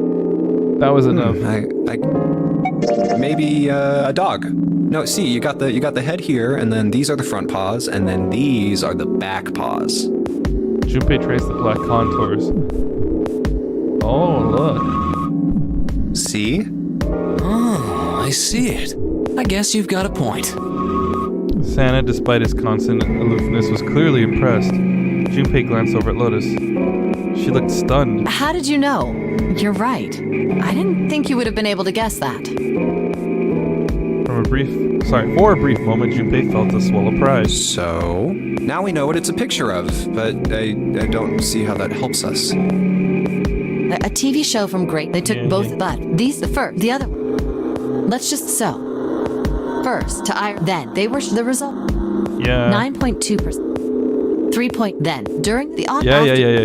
Okay. After this time, they were the result. We're done. 10% of the previous the dog. The percent it went.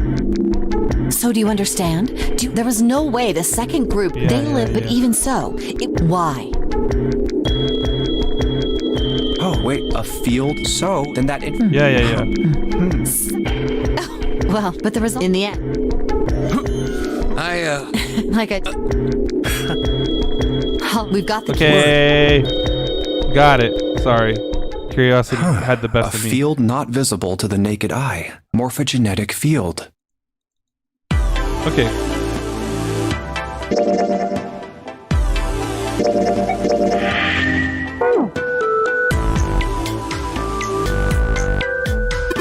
Alright, let's go to the hallway. I'll go get June. You guys head to the door. Okay, roger that. Yes, it unlocked. Good job, Junpei. Good, now we can get going. Come on, what are you guys standing around for? Let's get out of here. We don't have any reason to go back there, Junpei. Come on. Come on, Jumpy, let's go. Alright, let's go. Oops.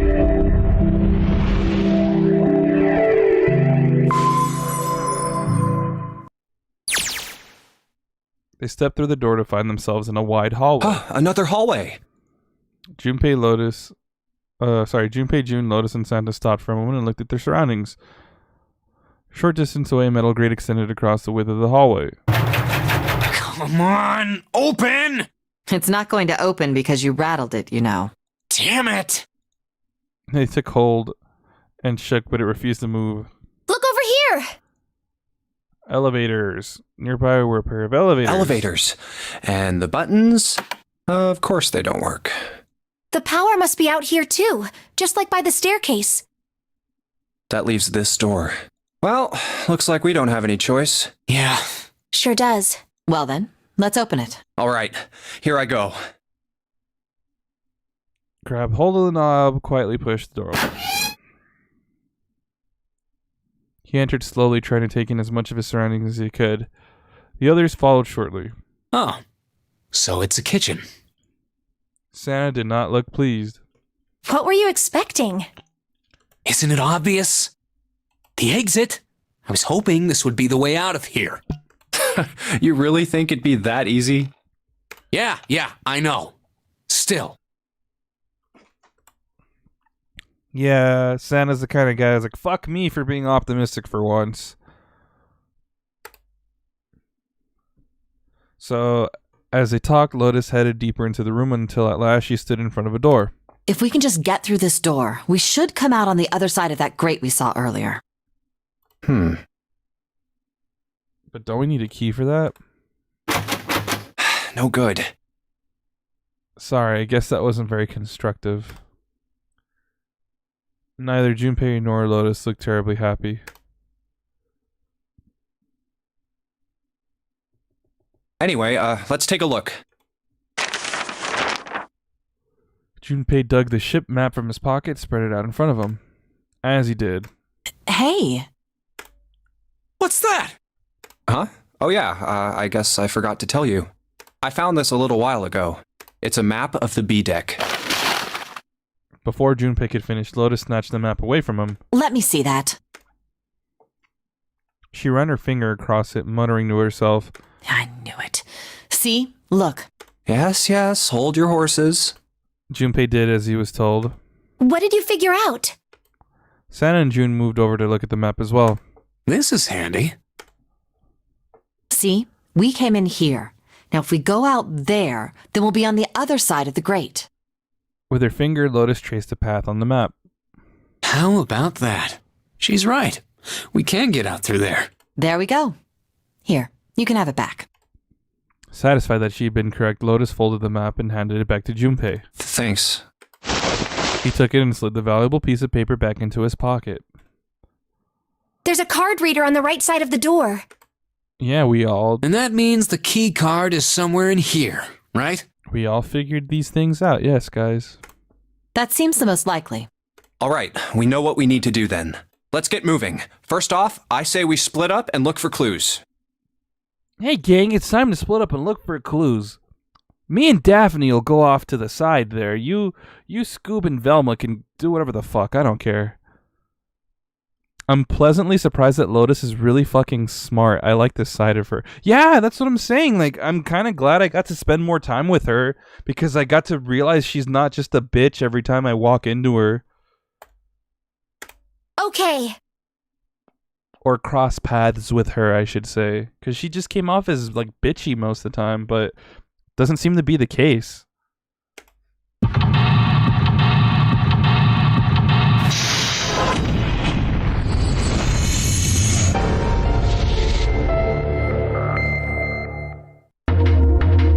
You hear that every time your family drags you along to like a family gathering, and then that just it just shows up in your eyes. It says "Seek a way out."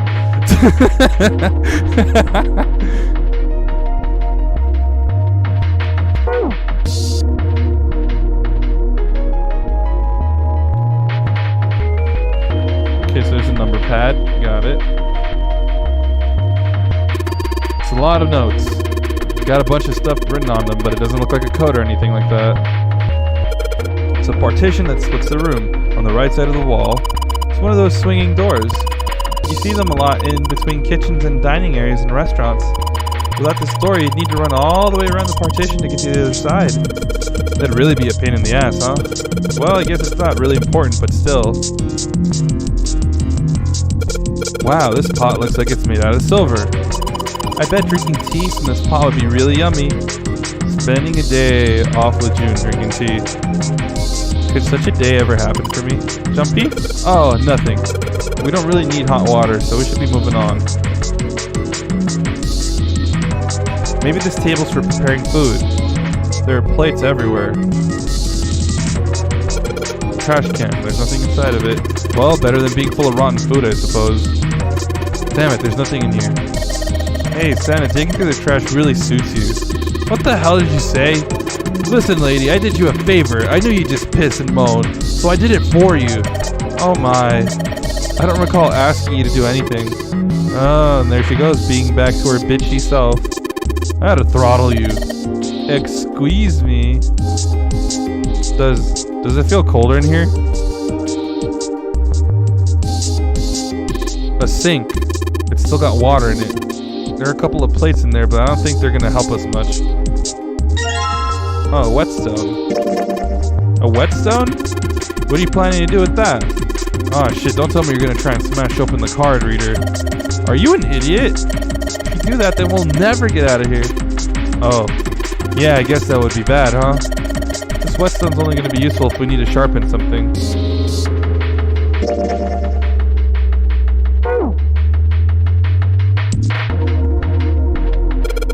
All we've got here is a pot and a frying pan. Oh, and a pressure cooker. Well, I guess we could use some of those as weapons. What kind of idiot are you? You gonna run around holding that thing while you're looking for the dead? Hey man, it was just a joke. Why so serious? Why so serious? Oh god, rise up, gang, weed gang, gamers.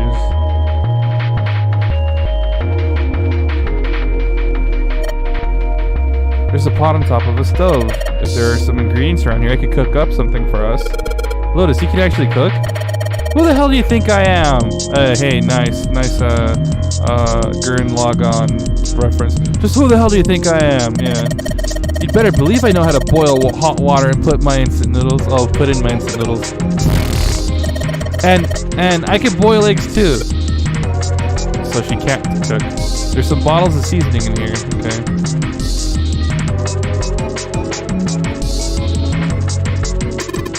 That's the exit. There's a big old iron plate over the door. I don't think we can open it.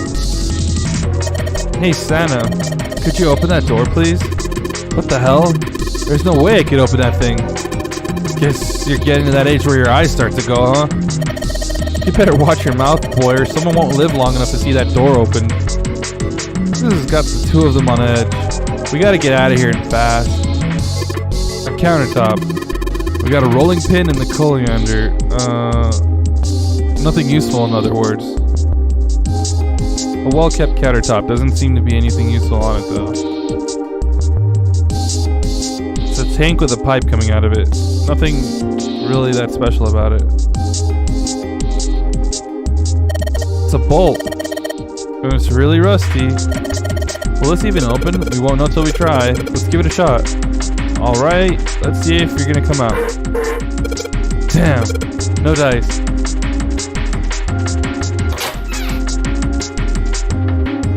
I like how the cheese is labeled cheese. Hey, there's something behind the cheese. You're right. Why don't we move some of the cheese? Alright guys, time to move it. June and I need to look behind you. There's a little green bottle back there. Oh look, cooking oil. You could probably use this to make something slippery.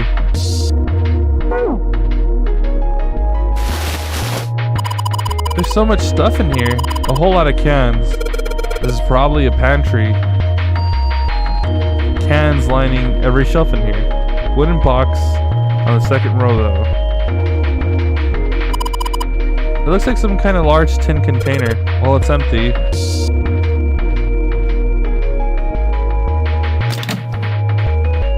A rusty knife? I don't think we'll be able to use it while it's like this. The knife seemed important, Junpei thought, but it wasn't going to be much use the way it was. It's futile. Futile? You know, a waste, useless, pointless. Oh. Any particular reason you wanted to bring that up? Oh, no reason really. I was just thinking about futility. Huh? She wasn't making much sense. Junpei tried rephrasing his question. Why were you thinking about futility? At last she answered, Well, it has something to do with the Titanic. The Titanic? Yep. Have you ever heard the story that the sinking of the Titanic was predicted? No, I haven't. No, I haven't. What is it?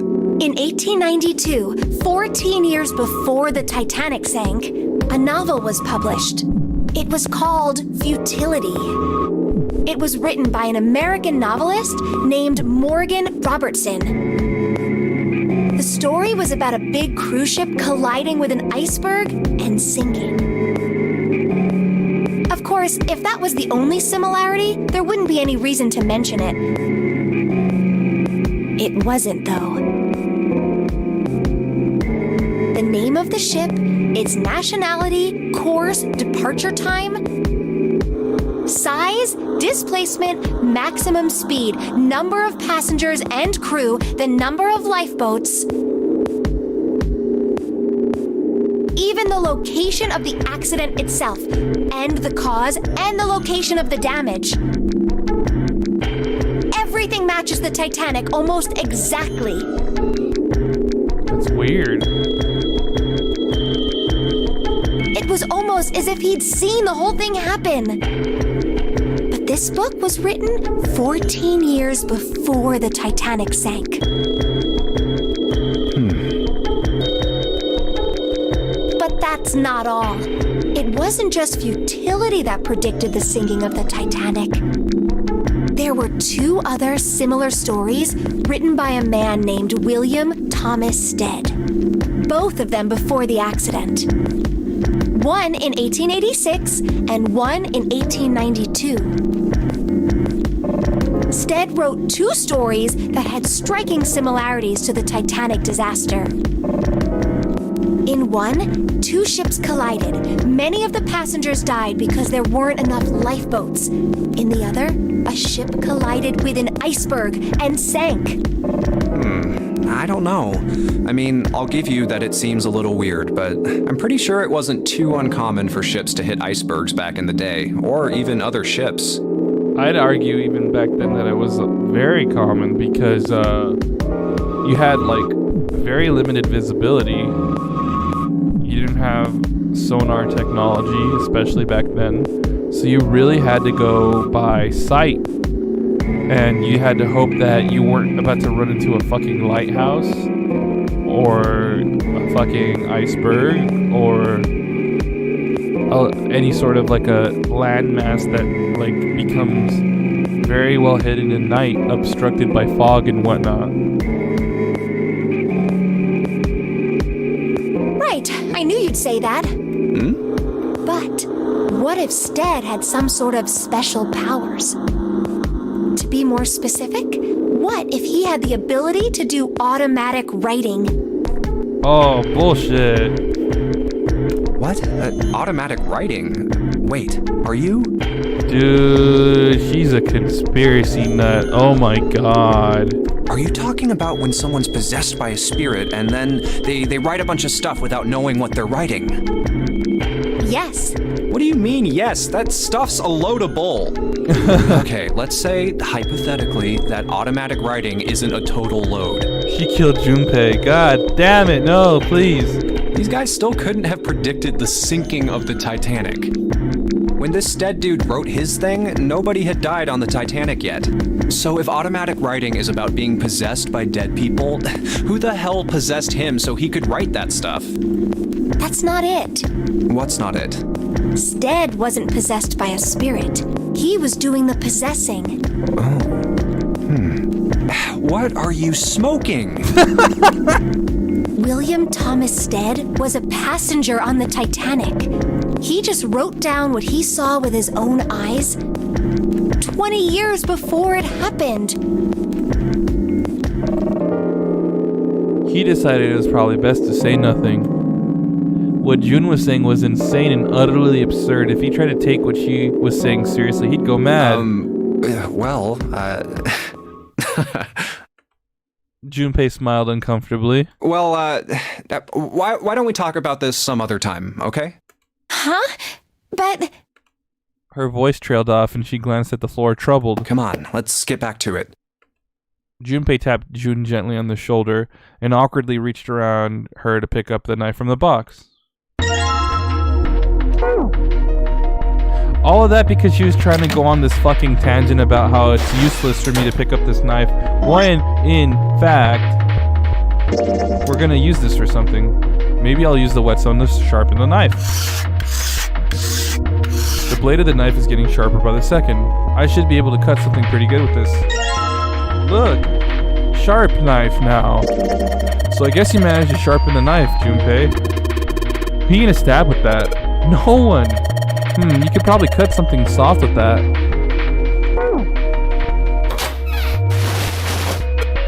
There's milk in here. Milk in an iron barrel. Judging by the rust, it's probably really old. Maybe we shouldn't open it up. I don't think it'd be a pretty sight. Or smell.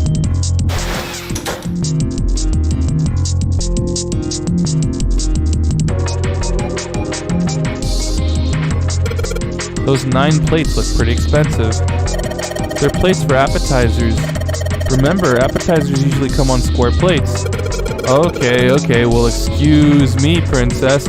Wow! Excuse me, princess! Like, Jesus Christ, dude. They just... Fucking really? Fucking really, dude? Just... I can't believe it. Well, excuse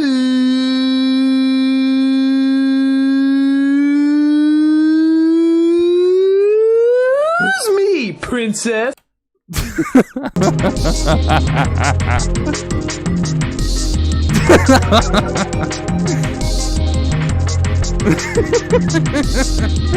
Oh shit. I just like the way their voice just went up. Excuse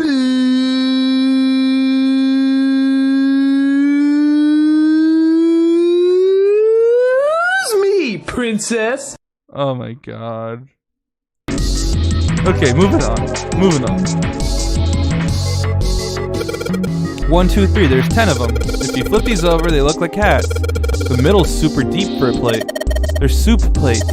They're made that way so that the soup doesn't spill. If we ever get out of here, you should treat yourself to a nice dinner out. What makes you think a poor college student has the money to do something like that?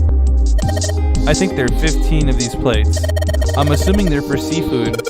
How the hell can you tell that? They look just like any other plate from the 99-cent store. Oh my god, this dude's living the broke college life. If you ever take a lady out to dinner, you're gonna embarrass yourself. I feel sorry for June. Why the hell are you bringing up June?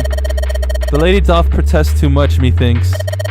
You're not terribly subtle. There's a bunch of little wavy ridges on this plate.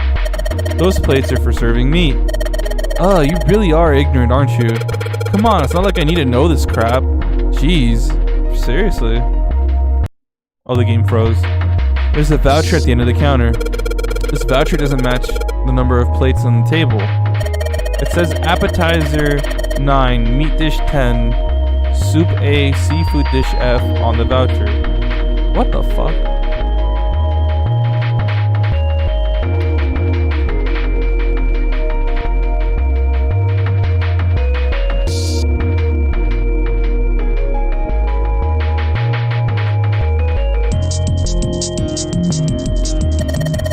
plates on the table are 9 appetizers, 16 meat, 10 soup, 15 seafood.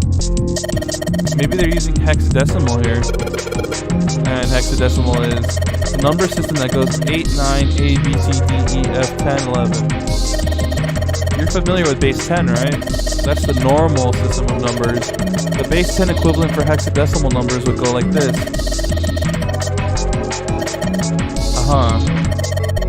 The 10 becomes 16 in base 10.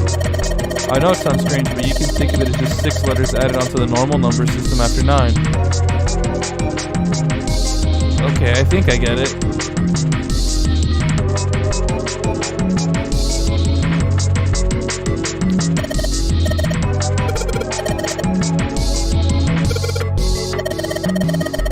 Here's a little quiz for you. What would 9 plus F be in base 10? It would be 24, yeah. That's right. Good job, you're a fast learner. Looks like a serving table. I imagine food is put here after it's prepared so that the waiters and waitresses can take it out to the customers. But something doesn't seem right here. Why are there so many plates?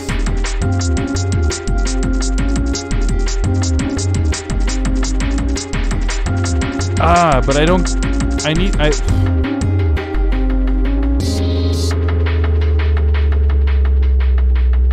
Nine is 9 even in hexadecimal and decimal. 10 is A in hexadecimal, so 9 A F.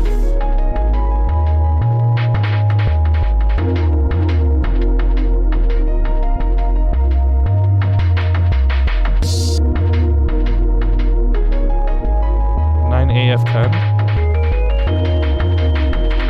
for this thing?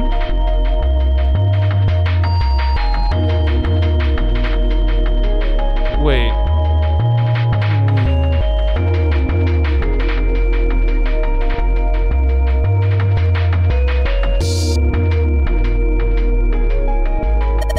This is probably what you're supposed to use to enter the password.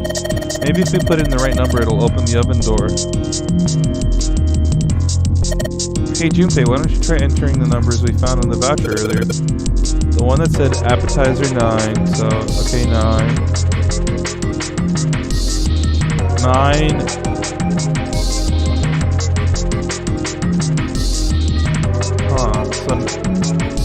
Oh, do I have to do digital root for this then? So 9 plus 10. Wait.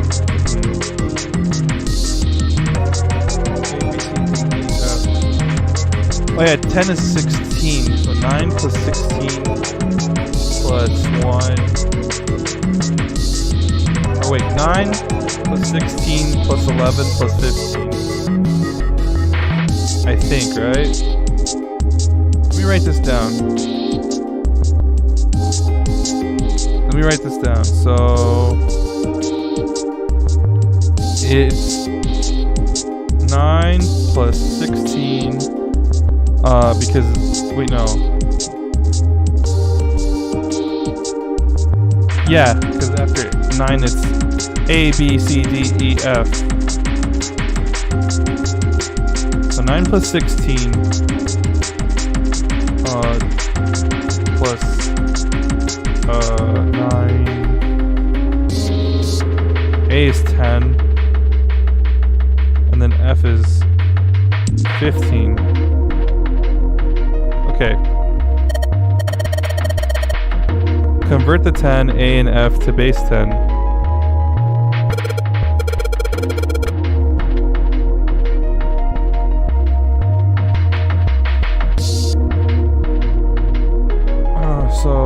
Okay, 55 plus O is 5. Looks like the number on the voucher isn't the actual passcode.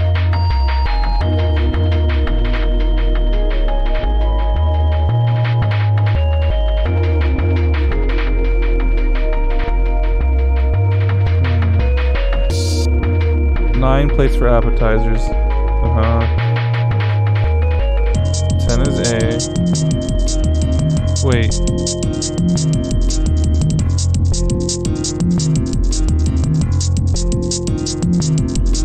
9 plus 10 plus 15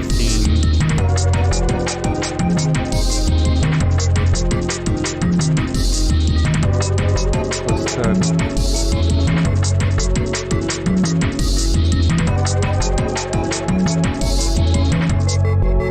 So yeah, 9, okay.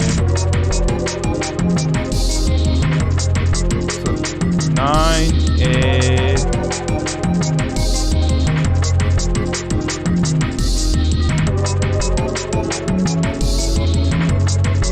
So 9, 10, 15, and then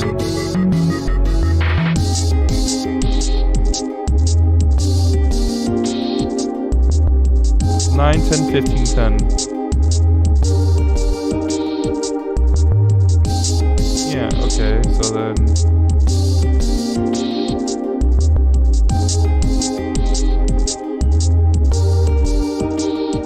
okay, anything else?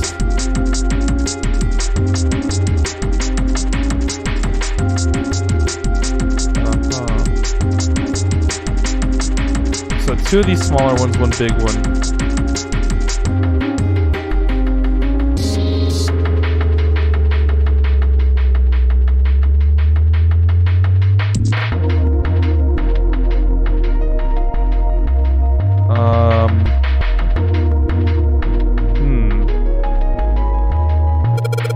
This drawer is. You see the metal grate on top of the grill? They make it like that so that the fat and juices can drip off at the meat while it cooks. The drawer seems to be stuck, it won't open. Looks like the area under the plate opens up. No, you can't. I already checked it sealed shut. I think that's where the coal goes.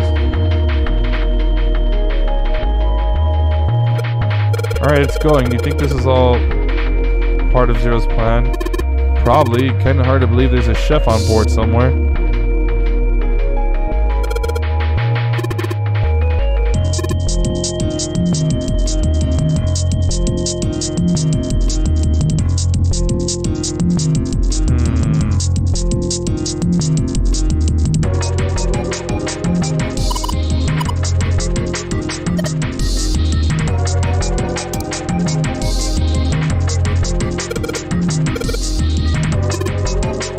A little bit of oil and come on, you son of a bitch. Alright, whoa, alright, got you little bastard. Cool. Did it, Junpei? You're so smart. As Junpei walked into the room, a blast of cold air washed over him. Almost instinctively, he folded his arms tight across his chest, doing what he could to conserve body heat. Oh, it's cold in here. What is this place? Are you blind? It's a freezer. Santa's teeth had already begun to chatter. Hardly surprising. The freezer was far too cold for someone dressed as he was. Lotus, however, was in an even worse situation. Oh, no way. That's way too cold for me. I'll freeze solid in seconds. Sorry, but I'm afraid I'll have to pass on this one. I'm going to leave the rest to you. And with that, she ran out of the room. As Lotus left, Junpei knew. Oh, whoa. It's really cold in here. White puffs of steam hovered in front of their faces as they talked. June had already started to shiver. Hey, you don't need to be in here. You had a fever just a little bit ago. You should stay outside. We got this. No, I'm fine. My fever's gone now. But... Junpei had scarcely opened his mouth. Huh? When the thunderous sound of metal upon metal rang from out behind them, in unison they spun around to find that the door they had only recently come through was closed. Junpei rushed to the door. No! Why did it suddenly close? Desperately, he grabbed hold of the doorknob. Ah! It was cold beyond cold. Merely touching it was painful. The knob's frozen!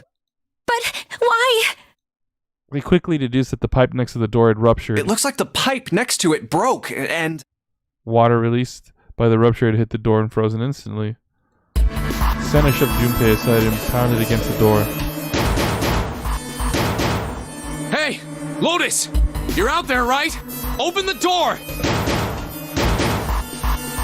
She wasted no time in responding. What do you want? What's going on? The door won't open! Try opening it from that side, please! Oh, fine. If you say so. Hold on. Soon they could hear Lotus on the other side of the door. Then the grunting ceased and they could hear light panting as if from exertion. It's no use. It won't budge. Fuck. You've got more people in there. You figure it out. Oh. God damn it. Santa was shaking like a newborn deer. June was hugging herself and was shivering violently. Even Junpei, with the heaviest clothes of any of them, was clearly feeling the cold. With every breath they took, they could feel the cold working its way deeper and deeper into their bodies. Anyway, let's find a way out. If we don't get moving, we're gonna be permanent residents. 2 heads are better than none. I'm sure we'll figure something out. Yeah, you're right. Let's just take a good look around this room, okay? Right. They pushed in close to one another and began to search. There's some frozen meat up there. Looks like pork.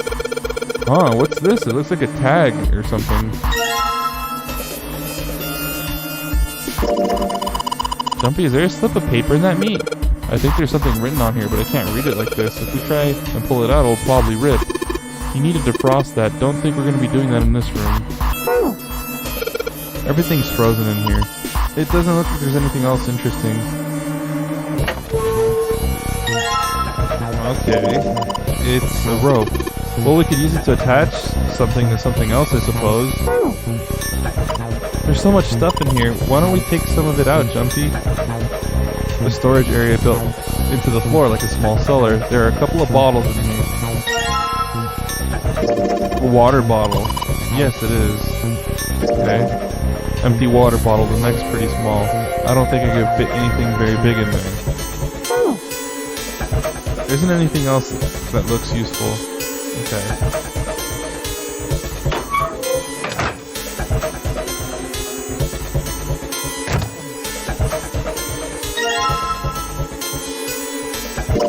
It's really hard. It's frozen stiff.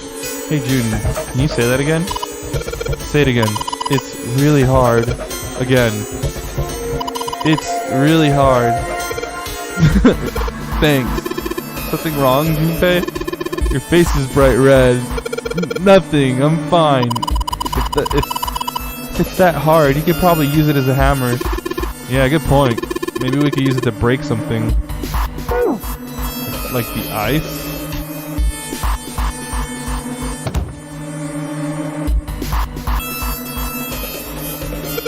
Why don't we try putting the water into the water bottle we just found?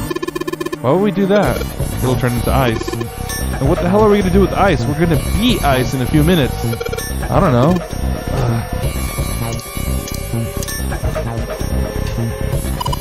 There's water dripping out from this pipe. It looks like when the pipe burst, the water hit the doorknob and froze it in place. This water actually seems almost warm. There's warm water flowing from the pipe.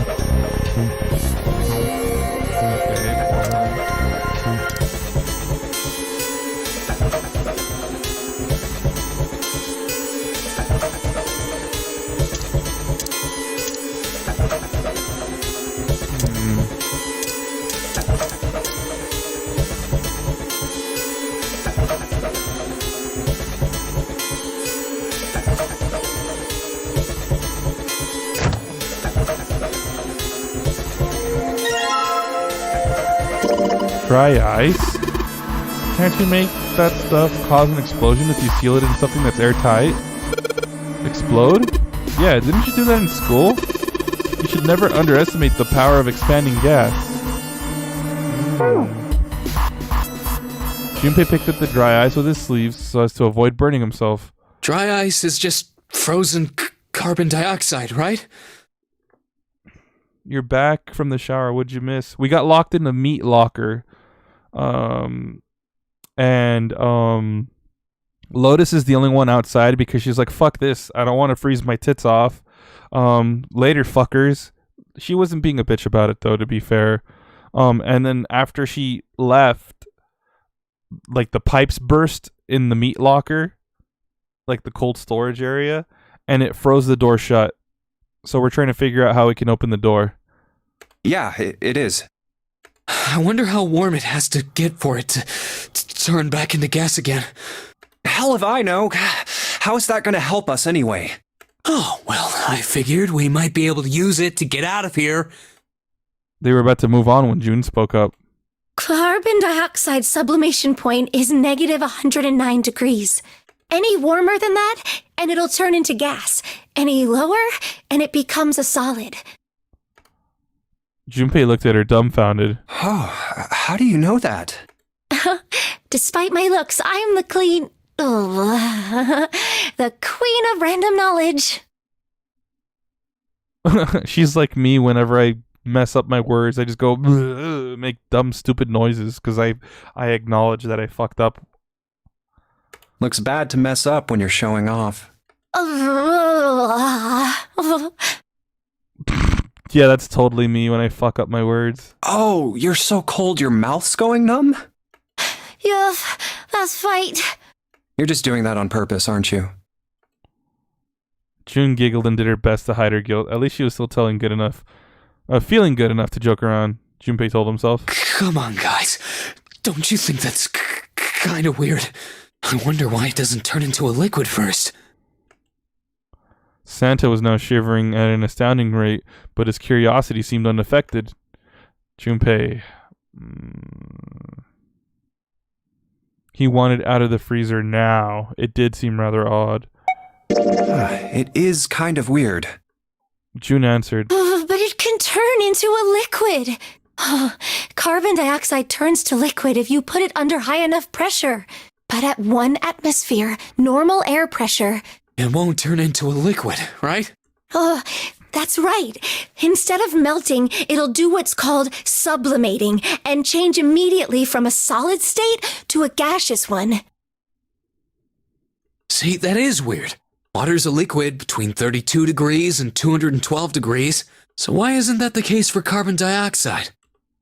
June replied with an answer that's done to both of them. There's a kind of ice that doesn't turn into liquid when it goes above 32 degrees. Huh? I heard about it. Its melting point is 96 degrees. Ice with a melting point of 96 degrees? You mean there's water that freezes at 96 degrees? Yeah, well, you could also look at it as ice that won't melt until it's 96 degrees. Water that freezes at 96 degrees? Ice that won't melt until it's 96 degrees? Junpei was cold as hell, but this was too interesting to ignore. He did his best to warm up by rubbing his arms, stamping his feet, then put the question to June. So what's this ice with a melting point of 96 degrees called? I heard it's called Ice 9. Ice 9? Originally, Ice 9 was a made-up substance invented by a science fiction author. What the fuck? But recently, scientists have discovered that such a substance actually exists. Wait, hold up. So is this thing called Ice 9, or is it water? Like I said, if the ice is over 96 degrees, it'll be liquid. If it's under that, it'll solidify. So you could think of it as a polymorph of H2O. Here, think of it like diamonds and graphite. They're both made of carbon, right? But depending on the structure of the crystallization, the hardness and structure are completely different. So you're saying normal water and this Ice 9 are like that? Yup. She wasn't finished. Have you heard the story about the crystallization of glycerin? For 150 years after the discovery of glycerin, people cooled it, warmed it. They did all sorts of things to it, but whatever they did, it never crystallized. However, one day in 1920, some glycerin on its way to England by ship was discovered to have crystallized during the trip.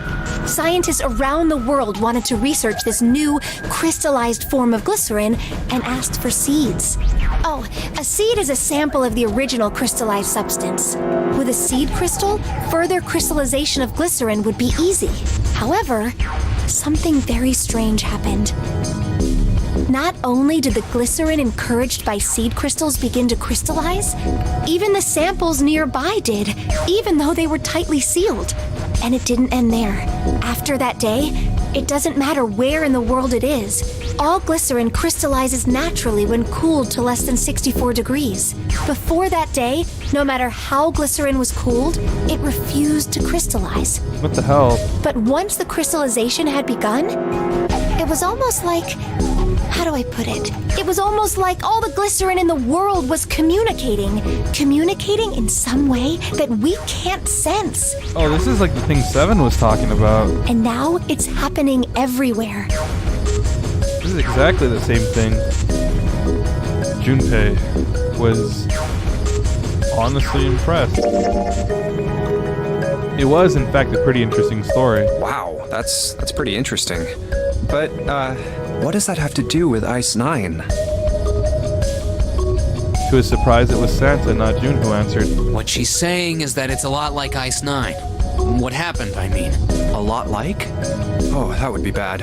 If water everywhere started freezing at 96 degrees, man. It'd be the end of the world. Junpei felt that Santa might not be treating the idea of the end of the world with the proper concern. At any rate, we're not gonna have to worry about the end of the world unless we can get out of here pretty damn quick. He was right. Junpei shivered. Alright guys, I think that's enough of that. I didn't think we'd get quite this far off topic. I mean, I know I'm kinda at fault here, but we can't be screwing around anymore. So seriously, I might go by the name Santa right now, but I didn't grow up in Iceland. I freaking hate the cold. So let's get cracking, alright? We gotta find a way out of here. Santa stomped off, clearly doing... Santa stomped off, clearly doing his best to pretend the cold wasn't affecting him. Selfish, isn't he? Still, Santa was right, and it was high time they got back to their search. Ice 9 is interesting and all, but we can discuss it more once we get out of this freezer. Junpei looked at June, nodded, and resumed his search of the room.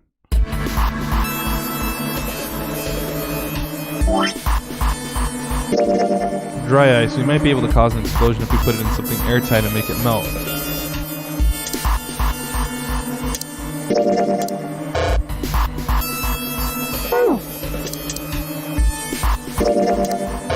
Nope. I was thinking you tie the bag of dry ice to the rope to break it down to stuff it in the water bottle. But no. What if you break it with a knife, no?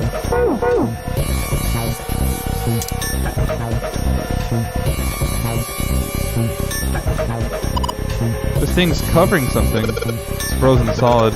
You can't flip it over.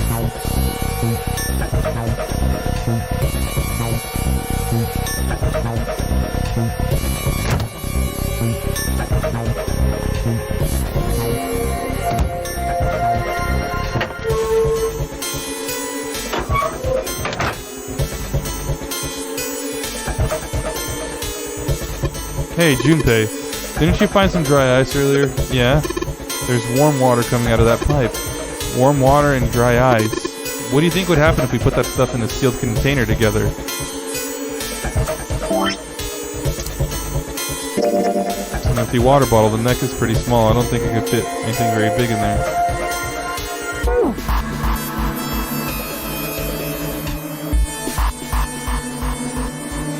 Oops. I need to get the water, but it won't let me.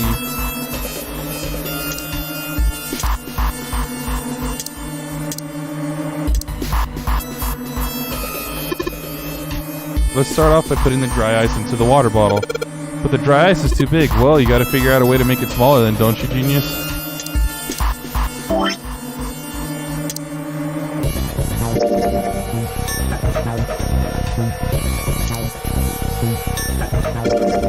Hey guys, take a look at this. Ta-da, the knife. Well, I guess the cold finally got to him.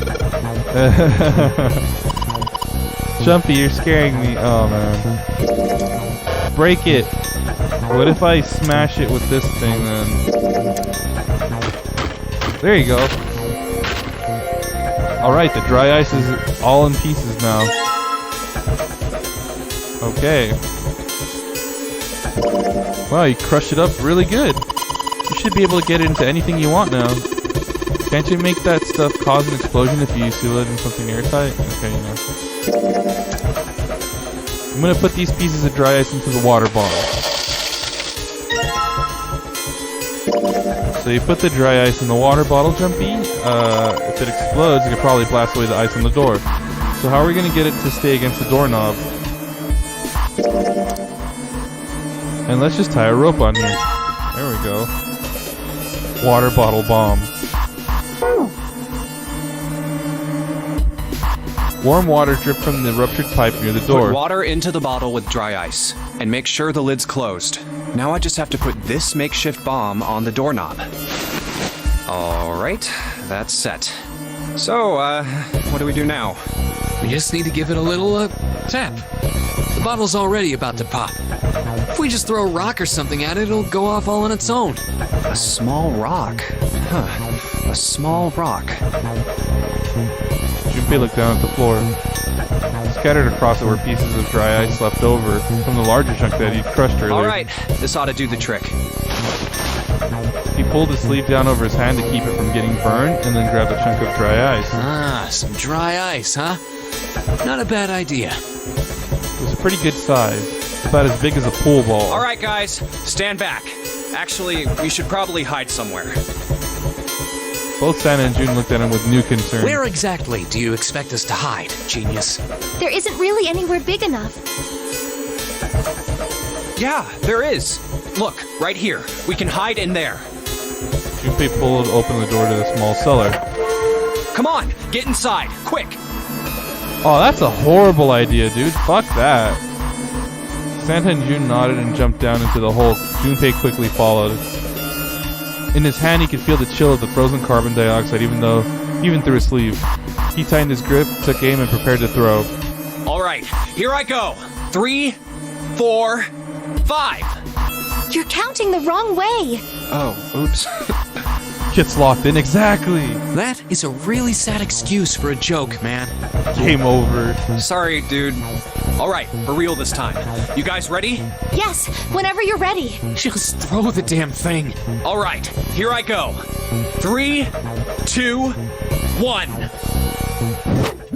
Junpei threw the chunk of dry ice as hard as he could. With the same motion, he ducked down into the cellar with Santa and June just...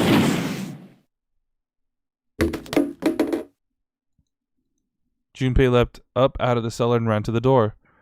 Jumpy! The ice on the door! Is it gone? Yeah, it's gone. The blast must have shattered it. Yes! All right, let's see if it opens. Junpei grabbed the doorknob and pushed with all his might.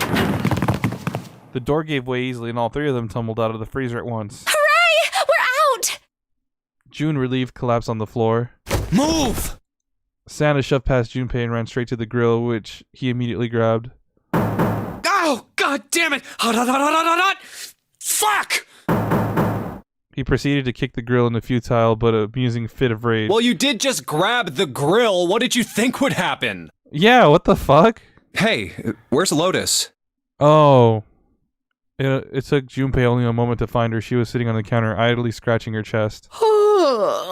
Welcome back. I was starting to get tired of waiting for you guys. With a great yawn, Lotus lowered herself off of the counter. Junpei clenched his teeth and walked toward her. What were you doing? What do you mean, what was I doing? I was waiting. We were gonna die! Oh, yeah? But you didn't. So everything worked out all right, didn't it? What the hell? What could she have done, though? It was sealed and frozen from the other side, honestly. Just kidding. It might not look like it, but I was really worried. Oh, don't give me that crap! I'm telling the truth. I mean, if you died, then I'd be in trouble too. If you died, then I'd be stuck here, and I'd die too. See? I did all I could. I even looked around to see if there was anything I could use to pry open the door. But I couldn't find anything. So, all I could do was wait. Yeah, exactly. I mean, what else did you want me to do? Call the cops? It was true that there wasn't much she could have done, but something about her tone. Junpei gritted his teeth. Fine. But there's one thing I have to ask you. What's that? You didn't close the door, did you? Wait, what? You think I closed the door on you? Why would I do something like that? It closed on its own. I told you before, if you die, then I die too. Yeah, I guess so. Seemed that an accident was the only explanation for the door's closure. If she really wanted to kill us, all she had to do was bar the door from the outside. But she didn't. Well, she didn't do anything. She's only lazy, or negligent at least. Not an attempted murderer.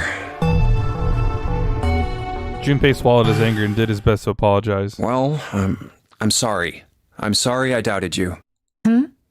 Oh, yes, well, that's all right. As long as you understand. Lotus looked away and twirled her hair between her fingertips. His vengeance against the grill complete, Santa swaggered back towards Junpei and Lotus. Hey, no more screwing around, you two. Break time's over. Especially for you, lady. You've just been sitting on that fat ass of yours while we were freezing to death. Oh, you have my attention. She has a fat ass? Sign me the fuck up. How rude! I was plenty busy. Yeah. How about you put all that energy into something besides bitching? Let's go.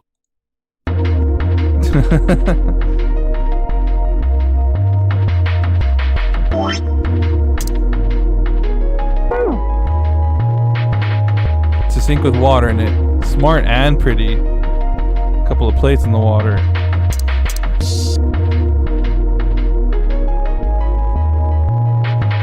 Guess I'll put this meat on the grill. Hey, what are you doing? What are you gonna do if the paper burns? Come on, it'll be fine. I mean, it's not like it's gonna burn right away, right? We just gotta keep an eye on it and the paper will be fine. Well, they can argue all they want. I'm gonna keep an eye on this pork. Cool, looks like it's about time. I'm gonna try taking the paper out. Jumpy, be careful. Sweet of her to care, but I know what I'm... Ouch! See? I told you. Hey, what the hell are you doing? Hurry up and take the paper out. It's not coming out. This thing's frozen stiff. I can't get it out. So are we gonna have to cut the meat? Yeah, it looks that way. It looks like we'll have to cut into that meat to get that piece of paper. Hey, Junpei, I thought you had something you could cut the meat with, didn't you? Alright, now that I've sharpened the knife... Yes, I cut the pork.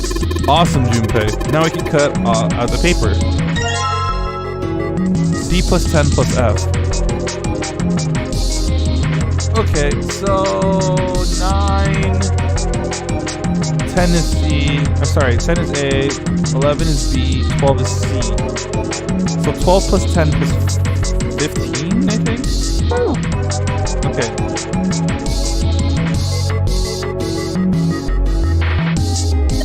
This is probably what you're supposed to use to enter the password. Maybe the note you found earlier. Do you know how to enter those numbers? I think E is for enter and C is for clearing. So basically when I'm ready to submit my answer, I press E. So if I screw up, I just press C. Okay. So it was 9 plus 10. Crap. Let me go back. Huh? This is weird. Wait. You just punched in random numbers. You're just punching in random numbers, aren't you? Maybe if you just entered it like it said in the hint. Ah, shut up. Just shut up. Yeah, I gotta look at it again. So, 9, 10, 11, 12. 10 plus 12 plus 15. So, 10 plus 12 would be 22 plus 15 would be 27. 2 plus 7, 9. So, 9?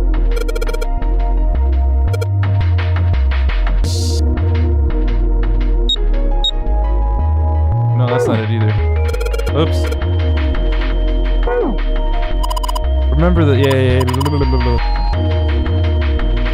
Wait, no, sorry.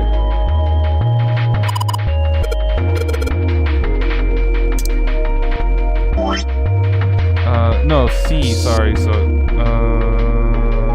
okay. I know what I'm supposed to do. There you go. So I'm gonna do 9, 10, 11, 12, 10, 12, 10. 15. 12, 10, 15, wait, what? 12, 10, 15. Oops, 12. Wait. So 12 plus 10 is 22, plus 15 is 37. Sorry, 3 plus 7 is 10, 1 plus 0 is 1.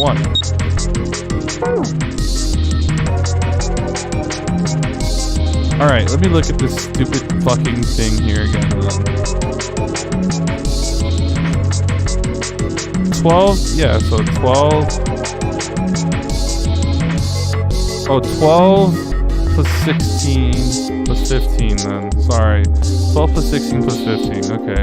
I was doing it wrong. So 12 plus 16 is 28 plus 15. 33, 43. So 4 plus 3, 7.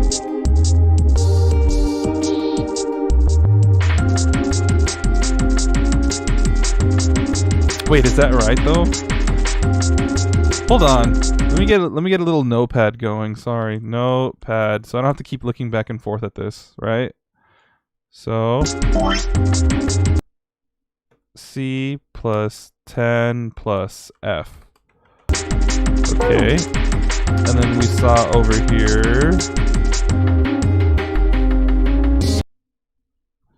C is 12.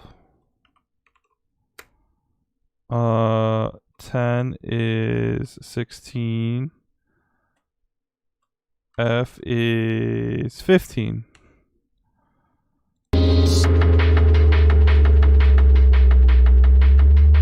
Oops.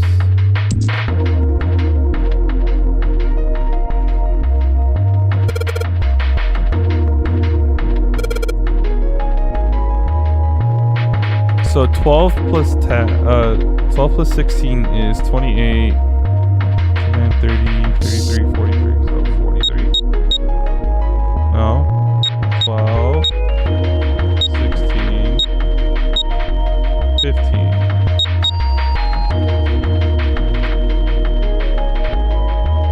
Unless it's 12.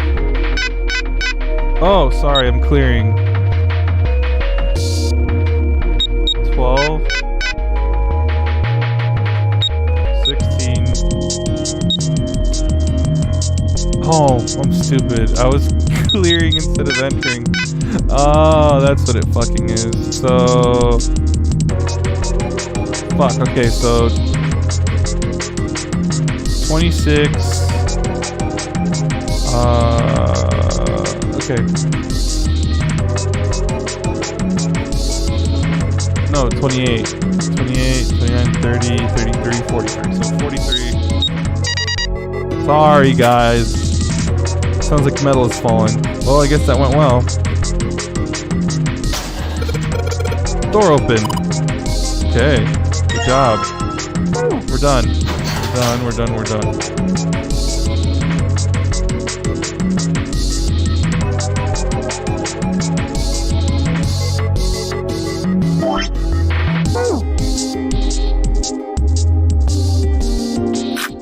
Let's get the fuck out of here already. I think it's unlocked now. Did it? Okay, let's get out of here. God damn, sorry. I was just like... brain not work, sorry. But we did it. We found the way out. I think we've been here before. Metal grate stretched from wall to wall. Beyond it were two elevators in the entrance to the kitchen. The elevators are over there, so that means... We went into the kitchen through that door and came out on this side. That means the map was right. Looks like. Then let's use it to plan our next move. Next move? Yeah, we need to decide where to go from here, don't we? He's right. Let's get started. What would you rate From the looks Lotus, of it, there are though? 4 possible routes. What would you rate Lotus appearance-wise? What would you, like, out of a 1 to 10 scale?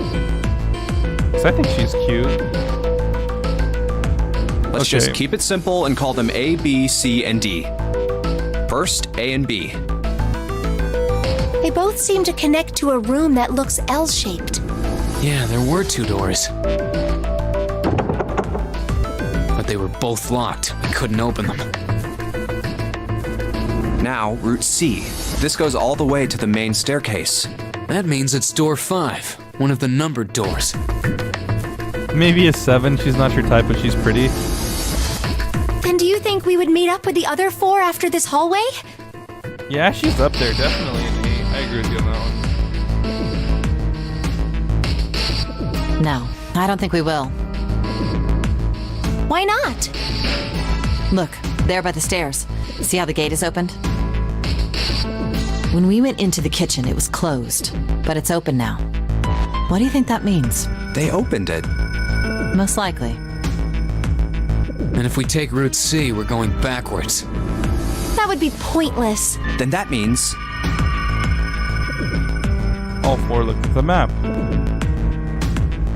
They all looked at the staircase, its lazy curve leading down deeper into the ship. Route D then. D it is. Yup, Route D. then we're set. They're all in on that D. They jogged down the stairs until they reached the C deck. Everything looks okay here. Let's check the next deck just to be sure. Yeah, just like I thought. D deck is totally underwater. Just like the bottom of the central staircase. The water gazed back at them, its smooth surface like a great mirror. At least the water level hasn't really changed. Small comfort. May as well head back to C deck. What else is here? There are 2 elevators over there at the top of the stairs, just like the floor above. Hold on. These are kind of different. See? There's a card reader on the side. Another strange mark. Hey, look, it's Lotus's symbol. Oh, he gets to make the joke now. Huh? See? It's the woman symbol with horns on it. That seems like... Oh, ouch, ouch, ouch, ouch, ouch, ouch. Lotus had taken hold of Junpei's hair. She began to shake him violently, and he thought he heard a low growl coming from her throat. What was that about the mark again? Nothing. Such violence. Junpei began to wonder if she was not the devil itself. With an uncomfortable smile, June spoke up. This is a Mercury symbol. The horns symbolize the wings on Hermes' staff. Hermes herpes, whatever. If we can't get this thing to work, these elevators aren't going anywhere. In other words, we need a key card with the Mercury symbol on it. Probably. I guess we can't get on then. Let's just disregard the elevators for now. How about this hallway on the left? Whoa, there's so many doors. They weren't sure how many, but certainly enough to be discouraging. Damn it. If we try and search all these, the sun's gonna go down before we've done half of them. Oh, would you look at that? So yeah, I'm done with this pathway. I'm gonna go down this one if I have a choice next. I think the sun already set. I have a feeling this ship is the only thing that's going to be going down anytime soon. That's even worse. Well, we can come back to this hallway later. Let's check the hallway on the other side, shall we? Time to head back to the stairs. To the right was a small And now hall. the right hallway. It was approximately the same size as the alcove in front of the stairs. The hallway led toward the stern, and at its end was a set of double doors. There are doors here too. Well, I guess it's just 4 this time. Let's open them. All right, let's start with this one. Junpei nodded and grabbed the one closest to him. He gave it a small tug and felt it move. Huh, it isn't locked. I'm going to open it.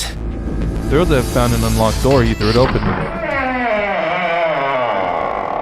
And then they get stabbed again.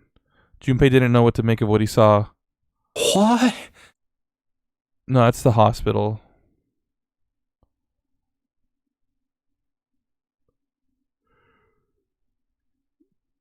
He simply stood, unable to speak. The others simply stared open-mouthed. After a few long moments, Santa managed to speak. What the hell is this? This place is huge. A massive room stretched out in front of them, more a cave than a room.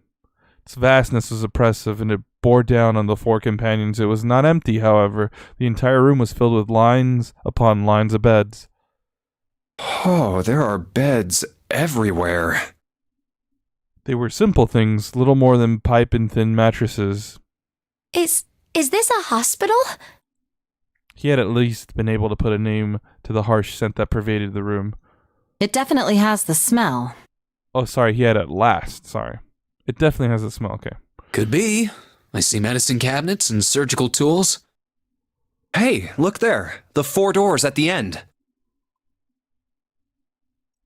3 of them were emblazoned with a large single-digit number, with large single-digit numbers made with thick red paint. The left door says Marked 3. with thick red paint.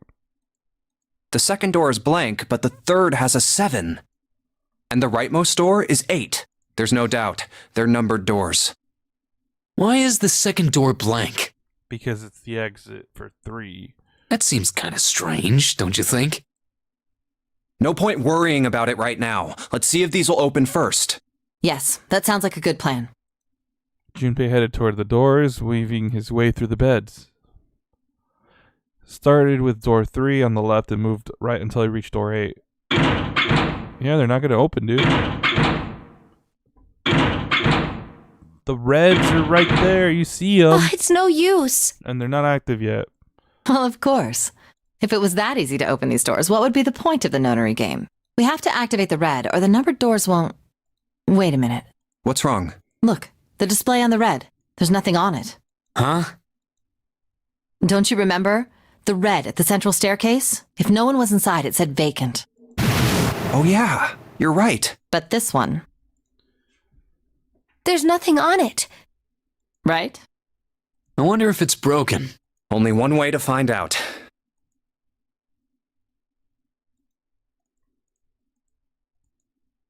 It's not responding. All 4 took turns placing their hands over the red, but it refused to respond. They pulled at the lever and still it did nothing. As they soon discovered, it wasn't the only red... it wasn't only the red for door 8 that was behaving strangely. How about the red on door 7? And door 3? None of them are working. What does it mean? I knew it. They're broken. Zero sure sucks at maintenance. No, that's impossible. You really think Zero, who prepared all of this, would make such a stupid, simple mistake? Maybe, but that doesn't explain why this thing ain't working. It was at that moment that they heard a voice from behind them. I believe the bottom of the device has been removed. They spun around to see Snake. Snake! Ah. But it was more than just Snake. Ace! Clover! 7! Yeah. Although they were glad to see one another, it was terribly surprising that they had. If it had been the other party who had opened the gate in front of the kitchen, it wasn't unreasonable that they'd bump into one another eventually. The rest of Snake's team, however, did look rather surprised. How did you guys... How did you end up here? That's my line? Perhaps we should exchange information. Okay, so this is just like it was before. Talked about the rooms they'd been through, how they ended up in the same place. Of course, none of it was very useful information, but that had hardly mattered. They were happy to simply see one another again. Although the level of cheer varied greatly from person to person, each one of them was wearing some manner of smile, almost as though they'd already forgotten about the death of the 9th man. No, thought Junpei, perhaps it wasn't that. Perhaps thoughts of his death were what drove them to smile at one another. Not in a morbid or hateful way, no. The 9th man had died, but they were still alive, and that was something to be happy about. A sort of simple, uncomplicated joy, Junpei thought. The joy of being alive. Still alive. He felt sorry for the 9th man, but more than anything, Junpei was just happy to be alive. I don't feel sorry. He held Clover at knife point like, There you have an it. asshole. Our half of the story. Okay, his part finished, Ace fell silent. For a moment, Junpei was silent and thought, then he spoke. Okay, let me see if I got all this straight. When you guys got here, the bases for the reds were already gone. And you looked all over this room, but you couldn't find anything. So you figured that there might be something in the hallway with all the doors. So you went and had a look? Yeah. And while you were looking around, you heard voices. Uh-huh. So you followed the voices and came back here. Indeed. And that was how we found you. Why don't we check those 3 reds again, just in case? You're right. Huh, there's a long, thin gap on the bottom. I think it's a slot for something, probably electronic. Well, this isn't good. If the red is inactive, we can't keep going. Well, what about that hallway over there? Isn't there anywhere else we can go? No, there isn't. There are plenty more hospital rooms, but nothing else. Hospital rooms. That's what's behind all those doors? Yes. There are a number of individual rooms in addition to this large one. There was a door at the end of the hallway, but it was locked. June stays sus with you. There was an astrological symbol engraved near the keyhole, however. Yeah, dude, I don't trust anybody right now. I was able to get a good feel of it. I believe it was the symbol of Jupiter. I don't trust anyone but Lotus and Snake because they were both dead. Not again. Those goddamn things are everywhere. I wonder what they all mean. For a moment, everyone was silent, deep in thought. While we're asking what things mean, what's the deal with this room? Hold on, guys.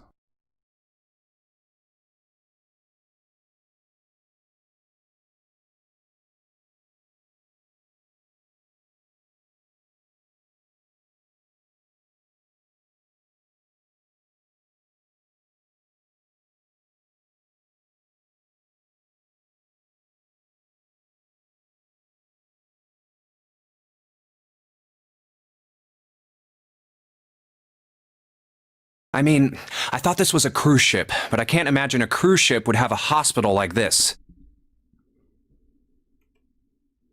Of all people, it was Seven who answered, and with calm confidence. Well, I figure it's probably a hospital ship. Chances are it's the Gigantic. The Gigantic? This again. What is this gigantic? Yeah, Seven had his brows for a moment, then began to explain. The Gigantic. So She yeah, was this a is- sister ship to this is actually all the same Gigantic. They stuff. into the British This Navy. is the same She ran stuff. one seemed which of the Gigantic.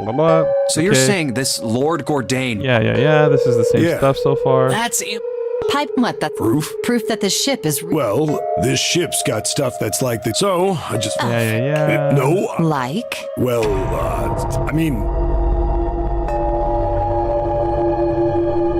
Looked around desperately, doing anything to avoid meeting Lotus' piercing stare.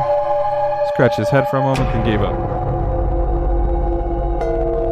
Finally, he opened his mouth. I don't know. Lotus sighed and shook her head. I guess your memory isn't back yet, is it? Yeah. Sorry about that. Hey, whoa, wait a minute. Memory isn't back?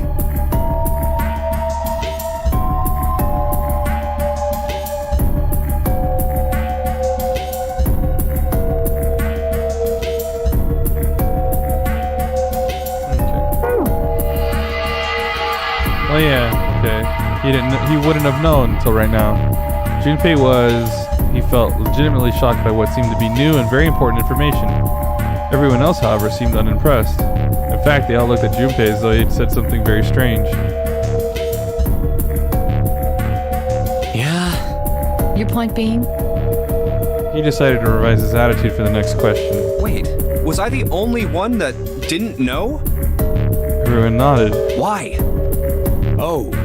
Yeah, I guess I didn't tell you, huh? I told the rest of them before we ran into you on the stairs. I told them I couldn't remember a damn thing from before I woke up. What? Then almost as if to save Junpei from further embarrassment.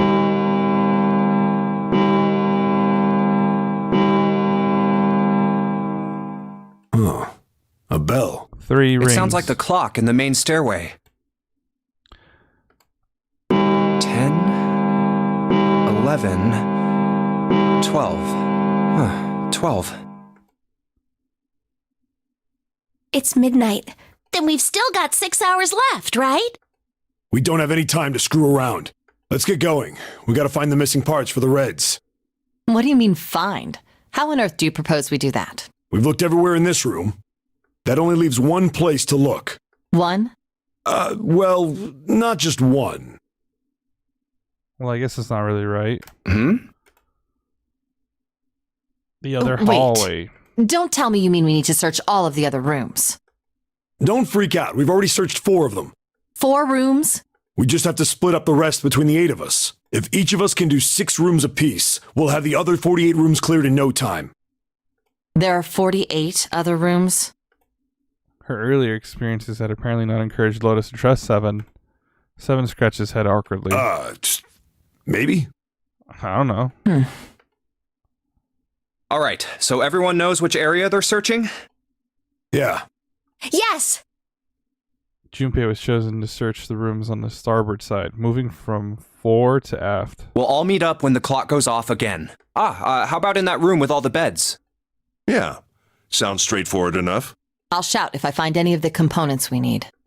I hope we can find them within the time limit. If we can't, then we'll just have to come up with another plan. Right. Then let's do this. The details decided they left to begin searching.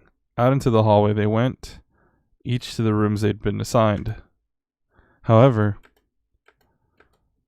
Uh-oh.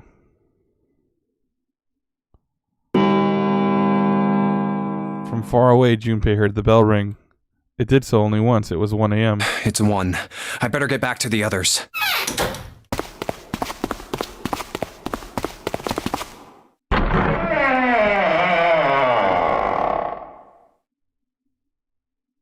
He jogged through the entrance of the large hospital room to find 6 of the others already there. Huh?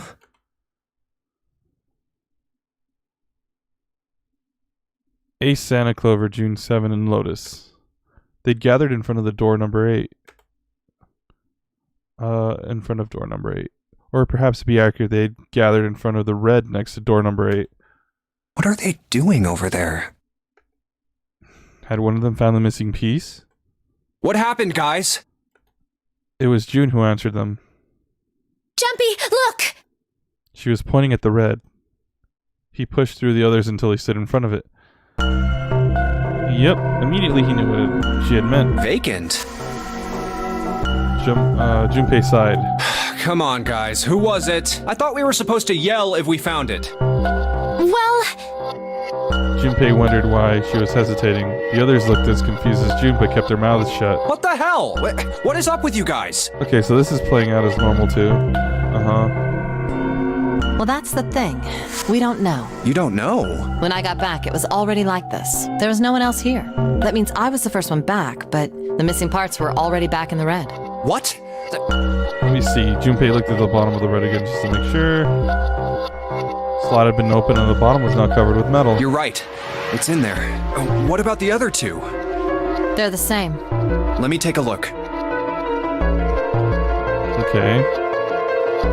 It's just as you said. Sada said they're also repaired, but still very confused. He returned to the others.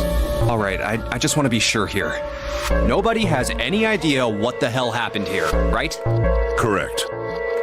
None. Ace and June nodded silently.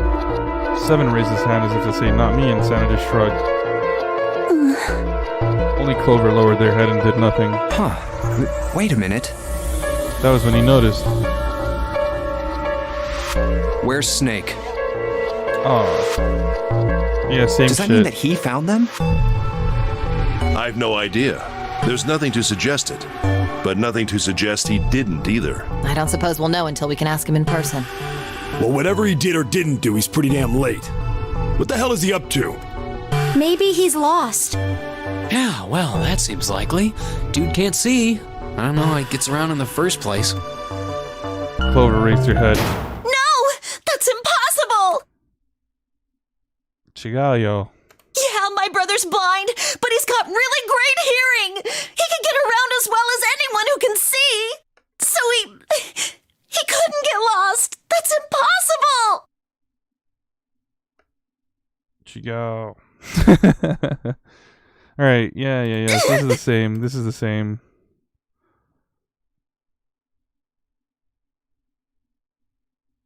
I'm gonna go look for him. Yeah, this is the same. So Hey, she's running hold off. on, Clover. Wait! Well, that didn't work. Damn it. What should we do now? Well, the red is working now. No, we're not leaving 2 people behind. We should go look for them. Oh, man. This ain't good. Oh, yes, what an excellent idea. We just wasted a bunch of time looking for some piece of electronic junk. Now let's waste some more by looking for a couple of idiots. Then remain here if you feel you must, but there's no time. We've only 5 hours left. Junpei and the others nodded to one another, took off at a run. In front of the stairs that led to B deck, they decided to split Let's up. split up. All right, I'll take this direction.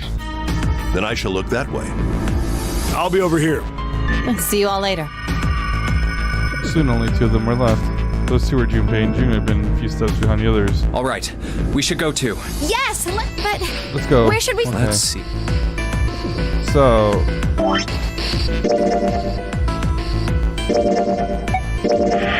Okay, so far it's the same. It's syncing up again. But I'm gonna go ahead and call it here, guys, because I'm not trying to stay up too late. I do have work and all that, so you know. But yeah, hey, interesting, just to see different things happening. I'm gonna try to see if I can go through. Actually, let me show you guys what I'm talking about once again, real quick. All right, we should go too. Yes, but Let's see. How about the casino on B No, I deck? didn't mean to do that. This, sorry. So I want to try to go down here because this goes into another one. And then I guess I'll be done with that route. I guess after doing that, I'll have another jump in point. Hopefully here. To be able to look at this. Because this splits off into two. And then maybe this one. But alright guys, thank you all for watching. I'm going to be heading to bed. So we'll be back tomorrow with more 999. And yeah, take care everybody. See you when I see you. Bye.